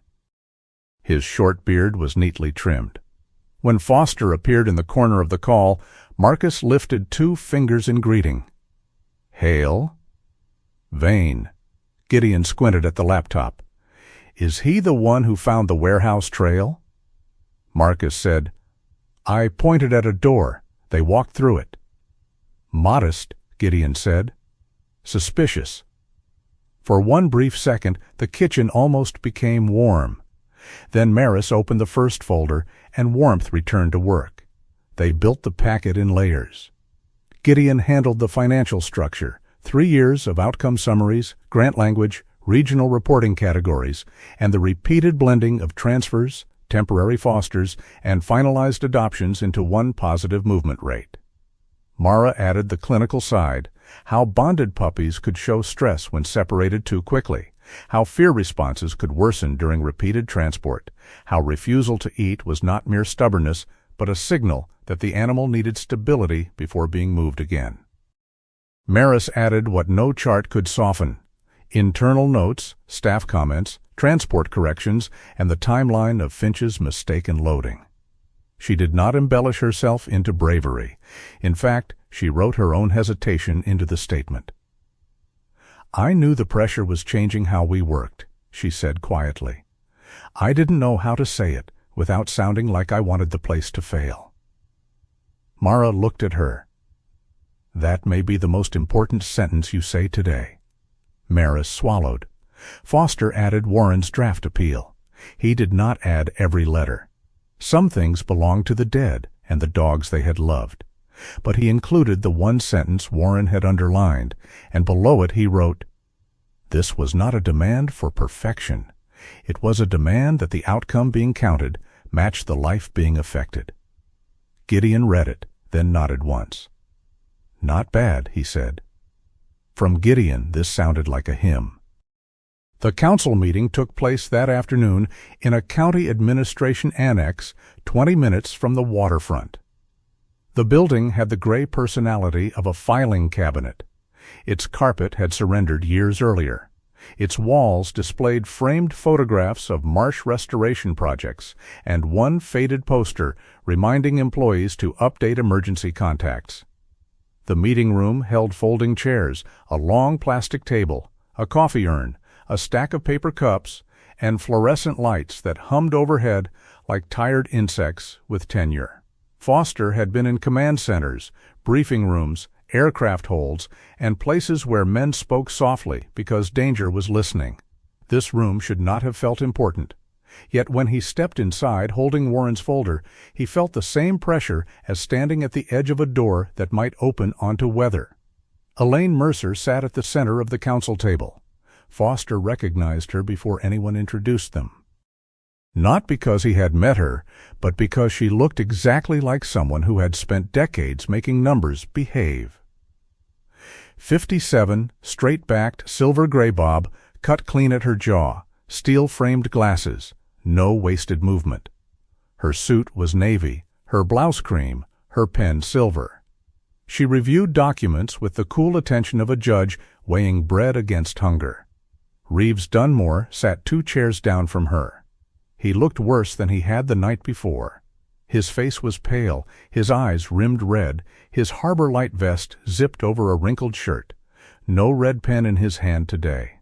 Only folded fingers and the stiff posture of a man bracing for impact. Maris sat beside Mara.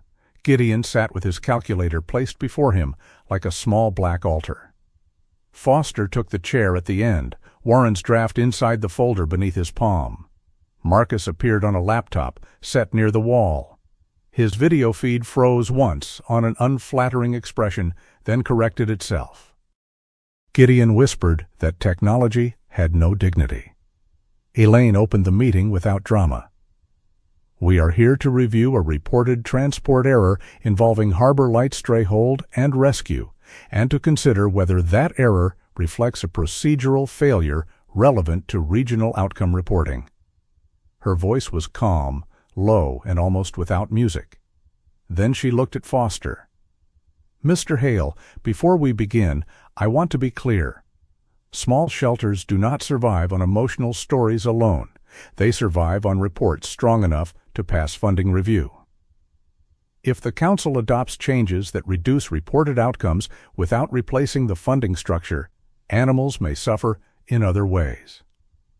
I will not support a solution that makes us feel virtuous while making the system weaker." It was not hostile. It was worse. It was reasonable. Foster nodded. "I'm not asking you to fund a feeling." Elaine's pen paused. "What are you asking for?"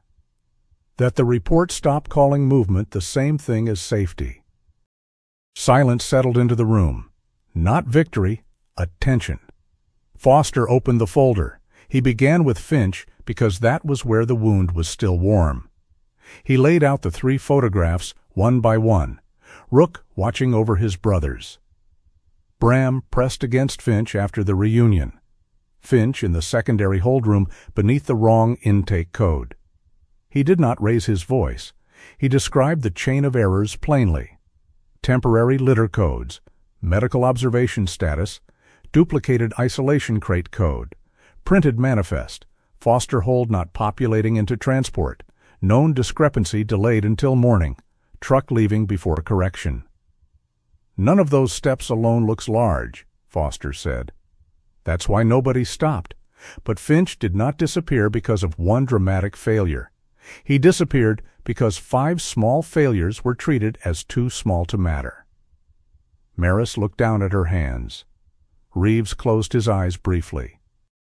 Foster continued, If we count dogs as successfully moved before verifying where they land, we are rewarding the exact behavior that made those failures easier. Elaine studied the photos. Then she turned to Maris. "Ms. Bell?" Maris stood. For a moment Foster thought she might not speak. Her keyring hung at her hip, perfectly still for once. Her face had the pale resolve of someone stepping into cold water because someone else had to get across. Then she said, "Staff are under pressure to move animals quickly before quarterly reporting closes." Reeves shifted. Maris did not look at him. "That pressure is not written on a wall," she continued. "No one says, 'Ignore safety.' No one says, 'Split bonded puppies because the numbers need help.' It happens smaller than that. We are reminded about capacity, about grant outcomes, about the next intake wave, about how a full kennel means we can't help the dog still outside. And after a while, speed starts to feel like mercy." Her voice shook once, then steadied. "But speed is not always mercy.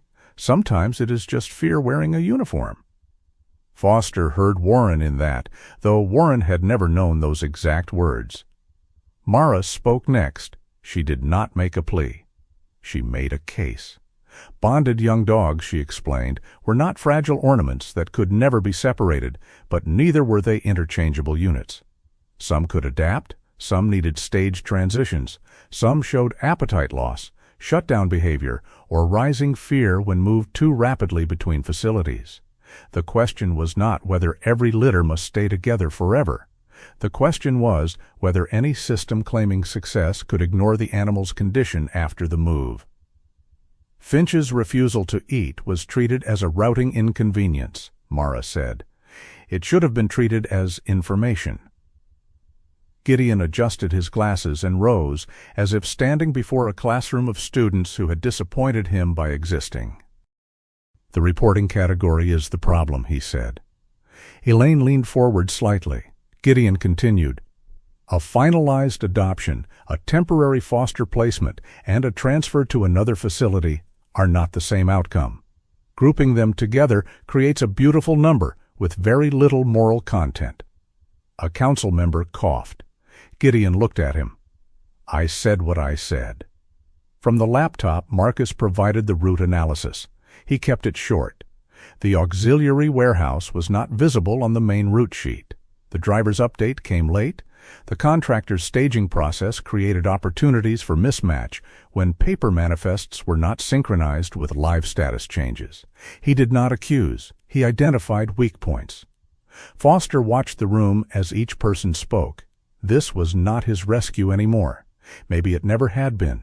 Maris had carried the fear. Mara had carried the knowledge. Gideon had carried the numbers. Marcus had carried the line back from isolation. Warren had carried the sentence.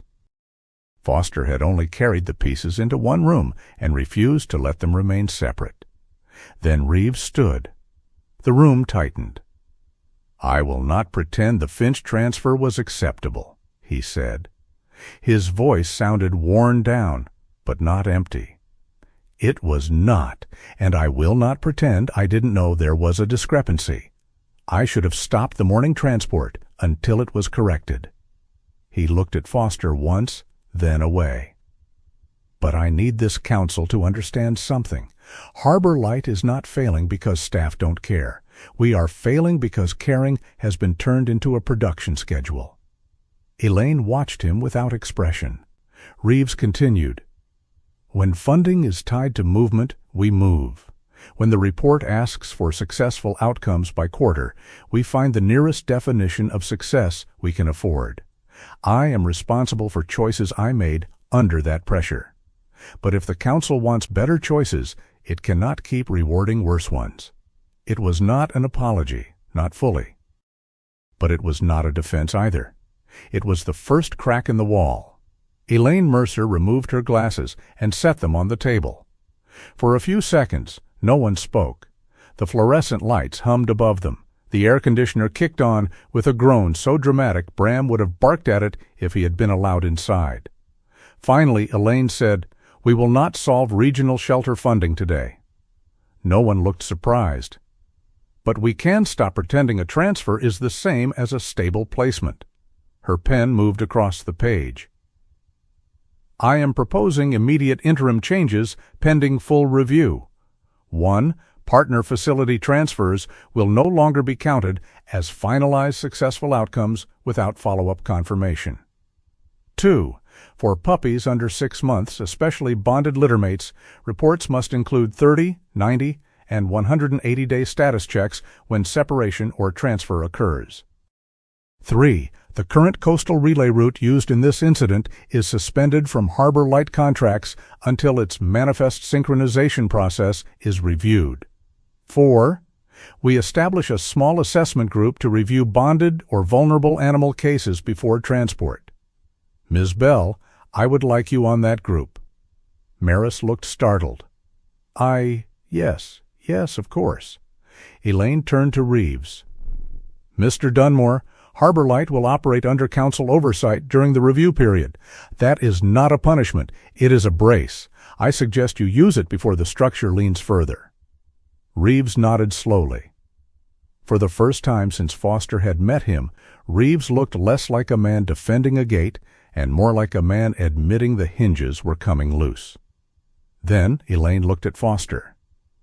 Mr. Hale, the council has also reviewed the temporary foster status of the 3 puppies. Pending the adoption application and regular home checks, long-term foster placement with you is approved. The words entered Foster without ceremony. No trumpet, no thunder. Just a door opening in a room with bad carpet and bitter coffee. He looked down at Warren's folder. Thank you. Elaine capped her silver pen. Thank the paperwork, she said. Properly prepared paperwork is one of civilization's least appreciated miracles. Gideon murmured, Finally, someone sensible. Outside, evening had begun spreading gold over the parking lot. Foster stepped out of the administration annex carrying the folder under one arm.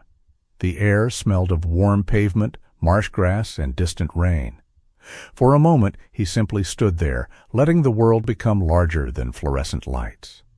Mara's Subaru was parked near the edge of the lot. Atlas sat in the back seat, silver muzzle lifted, looking through the window with the solemn disappointment of a monarch forced to wait on humans. In the cargo space behind a secure gate, Rook, Bram, and Finch were awake. The instant Foster approached, Bram lost all connection to dignity. His whole body wagged. Rook stood forward, alert, scanning Foster's face as if checking whether the mission had returned intact. Finch stayed behind them for one breath. Then he stepped forward too. Mara opened the back. 3 puppies came out like a small, badly coordinated storm. Bram reached Foster first and put both paws on his boot. Rook pressed against his shin, then turned to look at the parking lot in case bureaucracy attempted a flank attack.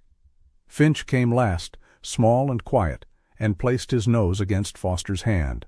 Foster crouched. This time, he let all 3 climb into him. For several seconds he disappeared beneath paws, ears, tails, and puppy breath. Bram tried to lick his chin. Rook leaned into his chest like a guard dog pretending not to need comfort. Finch rested one paw on Foster's knee and stayed there. From inside the Subaru, Atlas thumped his tail once against the seat. Not excited, not surprised. Merely approving, as if humanity had finally completed a very basic lesson after generations of remedial instruction. Foster looked at the old German shepherd and almost smiled. Behind him, the administration building hummed on, plain and unimpressive. Nothing about it looked like the place where a small piece of the world had been corrected. But maybe that was how repair usually worked. Not with lightning, not with applause. Just a changed line in a report. A witness who chose to speak. A frightened dog sleeping where someone could see. And a man, still not healed, but no longer alone in the doorway. By the 3rd week, Warren Hale's house had stopped behaving like an inheritance. It had become a living thing, not a grand living thing. Not the kind of house that belonged in magazines with white curtains and polished floors and people who owned matching plates. It was still crooked in the shoulders. The porch still complained under Foster's boots. The kitchen window still rattled when the wind came hard off the marsh. The back door stuck if pushed too gently, as if the old house respected commitment and nothing less. But it breathed now. A feeding schedule was taped to the refrigerator in Foster's blocky handwriting. 3 stainless bowls sat in a row near the mudroom, with a larger water bowl outside on the porch where the puppies could drink after charging through the yard like small, poorly organized cavalry. Towels hung by the back door. Paw prints marked the floorboards no matter how often Foster wiped them. Sand collected in corners. Puppy toys appeared in places they had not been left, like cheerful little traps set by household spirits. The house was no longer empty enough to echo. It had sounds now. Rook's paws crossing the hallway before dawn. Bram dragging something forbidden from room to room with the pride of an explorer discovering civilization. Finch's soft breath beside Foster's chair in the evening. And sometimes, when Dr. Mara Ellison brought Atlas for a visit, the slow, dignified step of the old German shepherd moving across the porch to the place where Warren had once sat. Foster had not put the house on the market. He had not called the real estate agent back. He told himself he was waiting until the adoption papers were finalized. That was partly true. Most useful lies were partly true. The rest of the truth stood in the kitchen each morning, wagging, guarding, hiding, chewing, learning, and looking at him as if he belonged to them with no need for legal review. Rook changed first. Not quickly. Rook did nothing quickly except worry. For the first week after Finch's return, Rook guarded every doorway as though disaster had a key. He slept facing exits. He positioned himself between Bram and any visitor, between Finch and any sudden sound, between Foster and the dark hall, if the wind thumped a shutter.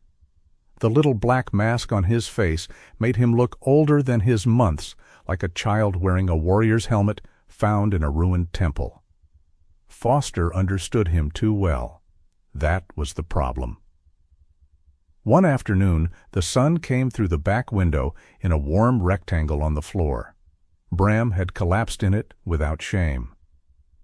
Finch slept near the chair leg, chin tucked into the pale patch of fur beneath his mouth. Rook stood by the back door, fighting sleep with the miserable honor of a sentry who had never been told the war had ended. Foster sat on the floor, back against the cabinet.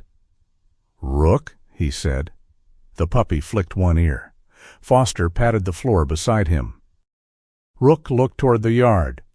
"Not every door is yours," Foster said. He had said it before. This time he heard it differently. Rook hesitated. Then, with visible suspicion toward comfort, he walked over and sat beside Foster's boot. Foster did not praise him. Praise would have made the moment too bright, and Rook distrusted bright things. Instead, he reached down and scratched gently behind the puppy's uneven ear. Rook leaned into the touch. Not much. Enough. A minute later, he slid down onto his side, then onto his back, his paws folded in the air. His belly, pale and soft, faced the dangerous ceiling. He slept like that for nearly 20 minutes. Foster watched him. The world did not end. No door broke open. No truck came. No old mistake returned wearing a new face. A creature could rest, and the sky might still hold. That realization arrived quietly, but it did not leave quietly. It moved through Foster like tidewater under a locked gate. He wondered how many years he had spent standing at doors nobody had assigned him to guard. Bram, of course, had fewer philosophical obstacles. Bram became the spirit of the house by simply assuming the position had been vacant and accepting it on behalf of joy. He stole socks, not pairs, never pairs. Bram had no interest in household efficiency. He stole one sock at a time and carried it beneath the old armchair in the study, where he built a private kingdom of cotton trophies. Foster discovered the collection after stepping into the room one morning and finding Bram half hidden beneath the chair, looking out with a black sock hanging from his mouth like a captured flag. "That's mine," Foster said. Bram wagged. "Give it back." Bram lowered his head very slowly, placed one paw on the sock, and looked up with a face suggesting difficult legal negotiations. Foster stood over him, arms crossed. Bram sneezed. The sneeze weakened Foster's position. Later that same week, Bram found a small crab beneath the lowest porch step after a high tide.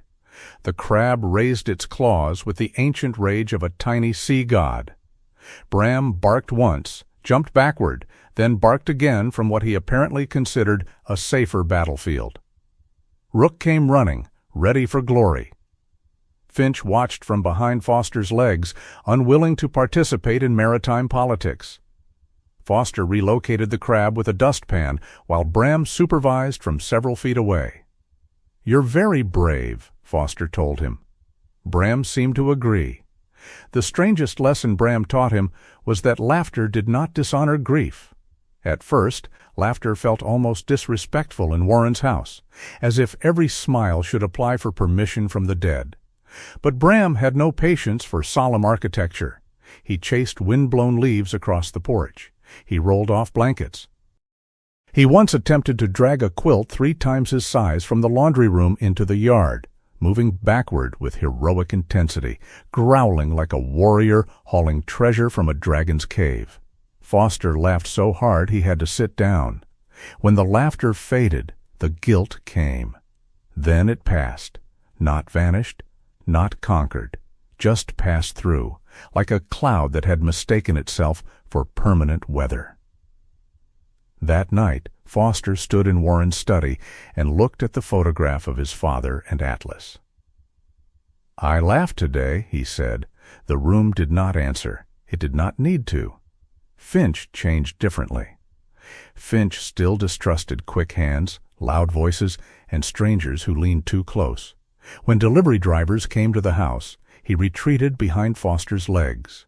When the old porch popped in the evening cool, he lifted his head and waited to see whether fear had entered the room.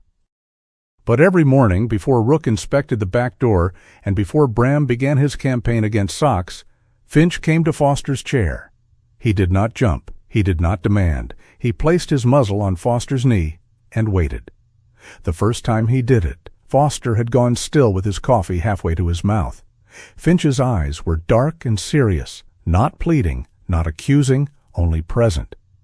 Foster lowered his hand slowly and rested it near the pup's shoulder. Finch closed his eyes. That was all. From Finch, it was a cathedral.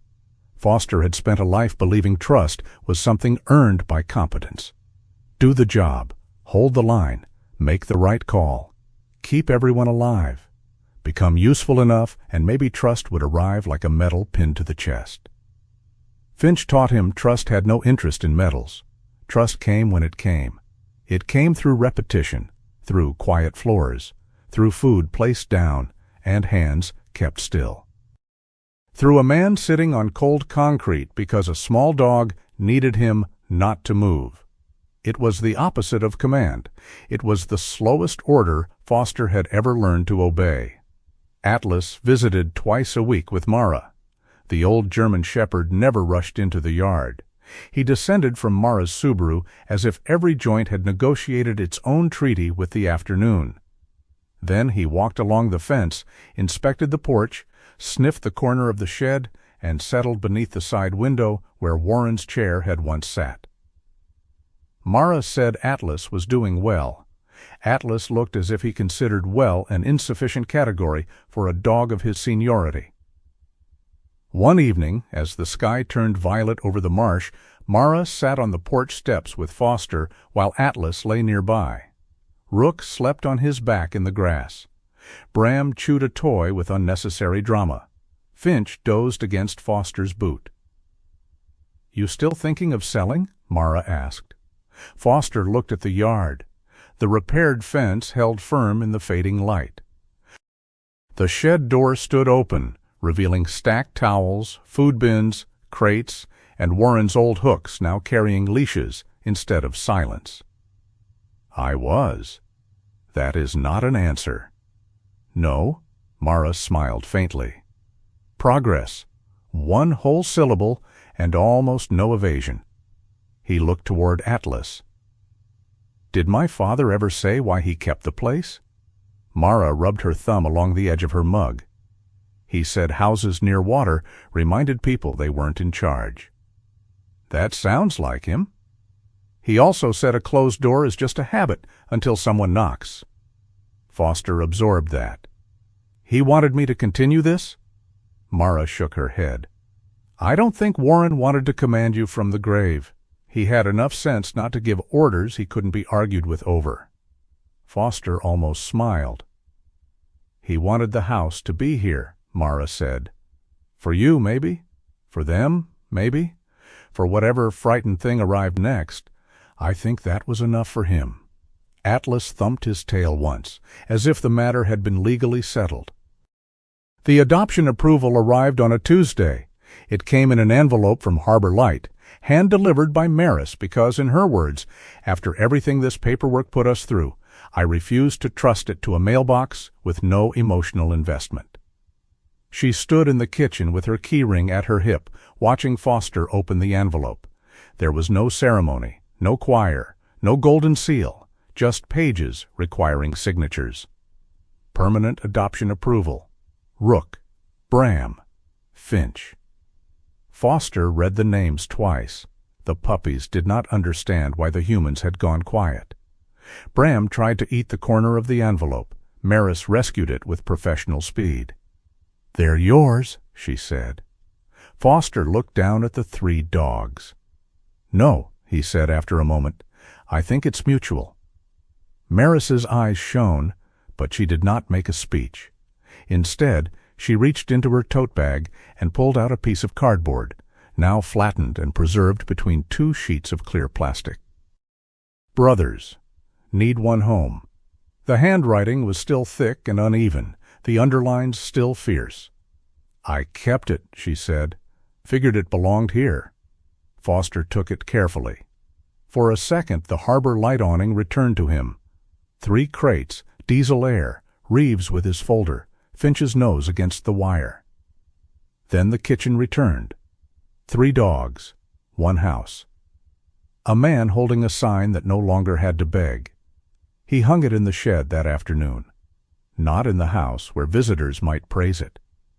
In the shed where Warren's old flannel still hung from a hook, where the expired Harbor Light card rested on a shelf beside the photograph of Warren and Atlas, where bags of food stood ready and clean towels waited for rain. The sign looked right there, like a banner in a small chapel built for second chances. News from the council came slowly, but it came. Elaine Mercer sent a formal notice written in careful language that did not waste emotion. The independent review had begun. The coastal relay route involved in Finch's transfer would remain suspended pending a full process audit. Harbor Light would begin a pilot follow-up system at 30, 90, and 180 days for vulnerable transfers and young bonded animals. Maris had been named to the assessment group. At the bottom of the email, Elaine had added 1 unscheduled sentence. Good data should protect the life behind the number. Foster read that line twice, then forwarded it to Gideon. Gideon replied 6 minutes later. About time someone in government wrote a sentence worth keeping. Reeves remained at Harbor Light under council oversight. He did not vanish like a villain removed from a stage. Life rarely offered such tidy exits. He still walked the kennels, still carried his clipboard, still argued over funding and drains and staffing. But Maris said he had started doing something that slowed the mornings down. He asked for names before codes, not always gracefully. Not with dramatic transformation, but he asked. That, Foster thought, was how justice often looked when it came without a cape. A tired man in a wrinkled shirt, red pen in hand, learning to pause before writing the number. The night after the adoption papers were signed, Foster sat alone on the porch. Not entirely alone. That category had become hard to maintain. Rook slept near the steps, no longer facing outward every second. Bram lay upside down beside the water bowl, one paw twitching in a dream. Finch rested with his chin on Foster's boot. Atlas, visiting for the evening, lay in Warren's old place beneath the side window, silver muzzle glowing faintly in the porch light. Beyond the pines, the harbor made its low working sounds, rope against wood, water against pilings, a distant gull complaining to the moon. The sea had a way of making every human sorrow seem both tiny and worthy of gentleness. Foster held his phone. Marcus's name glowed on the screen. For a long while, Foster did nothing. Then he called. Marcus answered on the fourth ring. "Well, look at that," he said. "Modern technology finally reaches the island nation of Foster Hale." Foster looked out toward the dark marsh. "I signed the adoption papers." A pause. "For the dog?" "Dogs. Plural. Ambitious. 3. "Of course 3. You never did understand easing into things." Foster's mouth curved. Silence followed, but this time it did not feel like a cliff. It felt like two men sitting on opposite sides of a fire, waiting for the same sparks to rise. Finally, Foster said, "Thank you for not stopping." Marcus's voice changed, softer but not careful enough to embarrass either of them. "You talking about the route or the calls?" Foster looked down as Finch shifted against his boot. "Both." Marcus was quiet. Then he said, "You don't have to tell me everything tonight." "I know." "You also don't have to disappear to prove you feel bad." The words landed cleanly. No accusation. Just truth. Foster closed his eyes for a second. "I don't know how to come back." Marcus gave a low laugh. "You answered the phone. That's one method." Bram woke at the sound of Foster's laugh and immediately ran to him, convinced laughter meant food, danger, or celebration. Possibly all three. Rook lifted his head. Finch pressed closer. Atlas thumped his tail against the porch board once, a solemn approval from the old gods of dogs, who had been patient with foolish humans since the first campfire. Marcus heard the commotion. "You busy?" Foster looked at the 3 puppies crowding around his legs. "Apparently." "Good. Stay that way." The call ended without a grand promise. That made it easier to keep. At sunset the next evening, Foster walked the dogs down to the old wooden pier near the harbor. The tide was low. The marsh grass shone bronze. Boats shifted against their lines. The sky opened in bands of gold and rose, and the water caught the light until it seemed the whole coast had been briefly entrusted with heaven's spare fire. Rook ran ahead, then stopped and looked back, no longer guarding so much as making sure the others were included. Bram chased foam along the edge of the wet sand, and lost bravely to every wave. Finch stayed close at first, then, when Rook circled back and Bram bounded past him, he broke into a small run. Not far. Enough. Foster stood beside the pier, the shed door visible in the distance beyond the pines, left slightly open to the evening air. Inside it hung the sign. Brothers. Need one home. They had one now, not perfect, not polished, not guaranteed against storms, but real. Atlas stood beside Foster for a while, old and steady, his black and gold coat ruffled by the wind. Foster rested one hand lightly on the dog's shoulders. "Tell him I got it," he said quietly. Atlas looked up at him. Foster knew the dog could not carry messages to the dead. He also knew love had never required perfect delivery. The wind moved through the grass, across the pier, around the old house, through the open shed door, and back toward the sea. It smelled of salt, wood, dog fur, and rain waiting somewhere beyond the horizon. Foster watched Rook, Bram, and Finch run together where no bars divided them. He thought of Warren's sentence, now copied and pinned above the workbench in the shed. A dog is not saved because it leaves a cage. It is saved when someone checks if it can finally sleep. Perhaps a man was the same. Not saved because he came home. Not saved because papers were signed. Not even saved because others forgave him before he knew how to forgive himself. Saved, maybe, when someone stayed close enough to notice whether he slept. Saved when a door opened. Saved when a frightened thing crossed the threshold and found water, food, a towel, and a name remembered correctly. The sun lowered. The three brothers ran back to him, sandy and breathless and alive. Foster knelt, and they crashed into his arms with all the grace of a small storm. Behind them, the sea kept speaking. And for once, Foster did not hear accusation in it. He heard the old house breathing. He heard Warren's silence becoming something gentler. He heard, beneath the gulls and wind and pause in the sand, the beginning of a promise that did not need to be spoken loudly to be kept. Sometimes healing does not arrive like thunder. Sometimes it comes quietly, through a door left open, a name remembered, a small life finally sleeping in peace. Foster did not save those three dogs by being perfect. He saved them by staying, listening, and choosing to care when walking away would have been easier. And perhaps that is where grace often finds us too, not in grand victories, but in the small, faithful choices we make each day. May this story remind you that no wounded heart is beyond hope, and no act of kindness is too small for God to use. If this story touched you, share your thoughts in the comments. Tell us where you're watching from, and subscribe to True Seal Dog Stories for more stories of loyalty, healing, and second chances.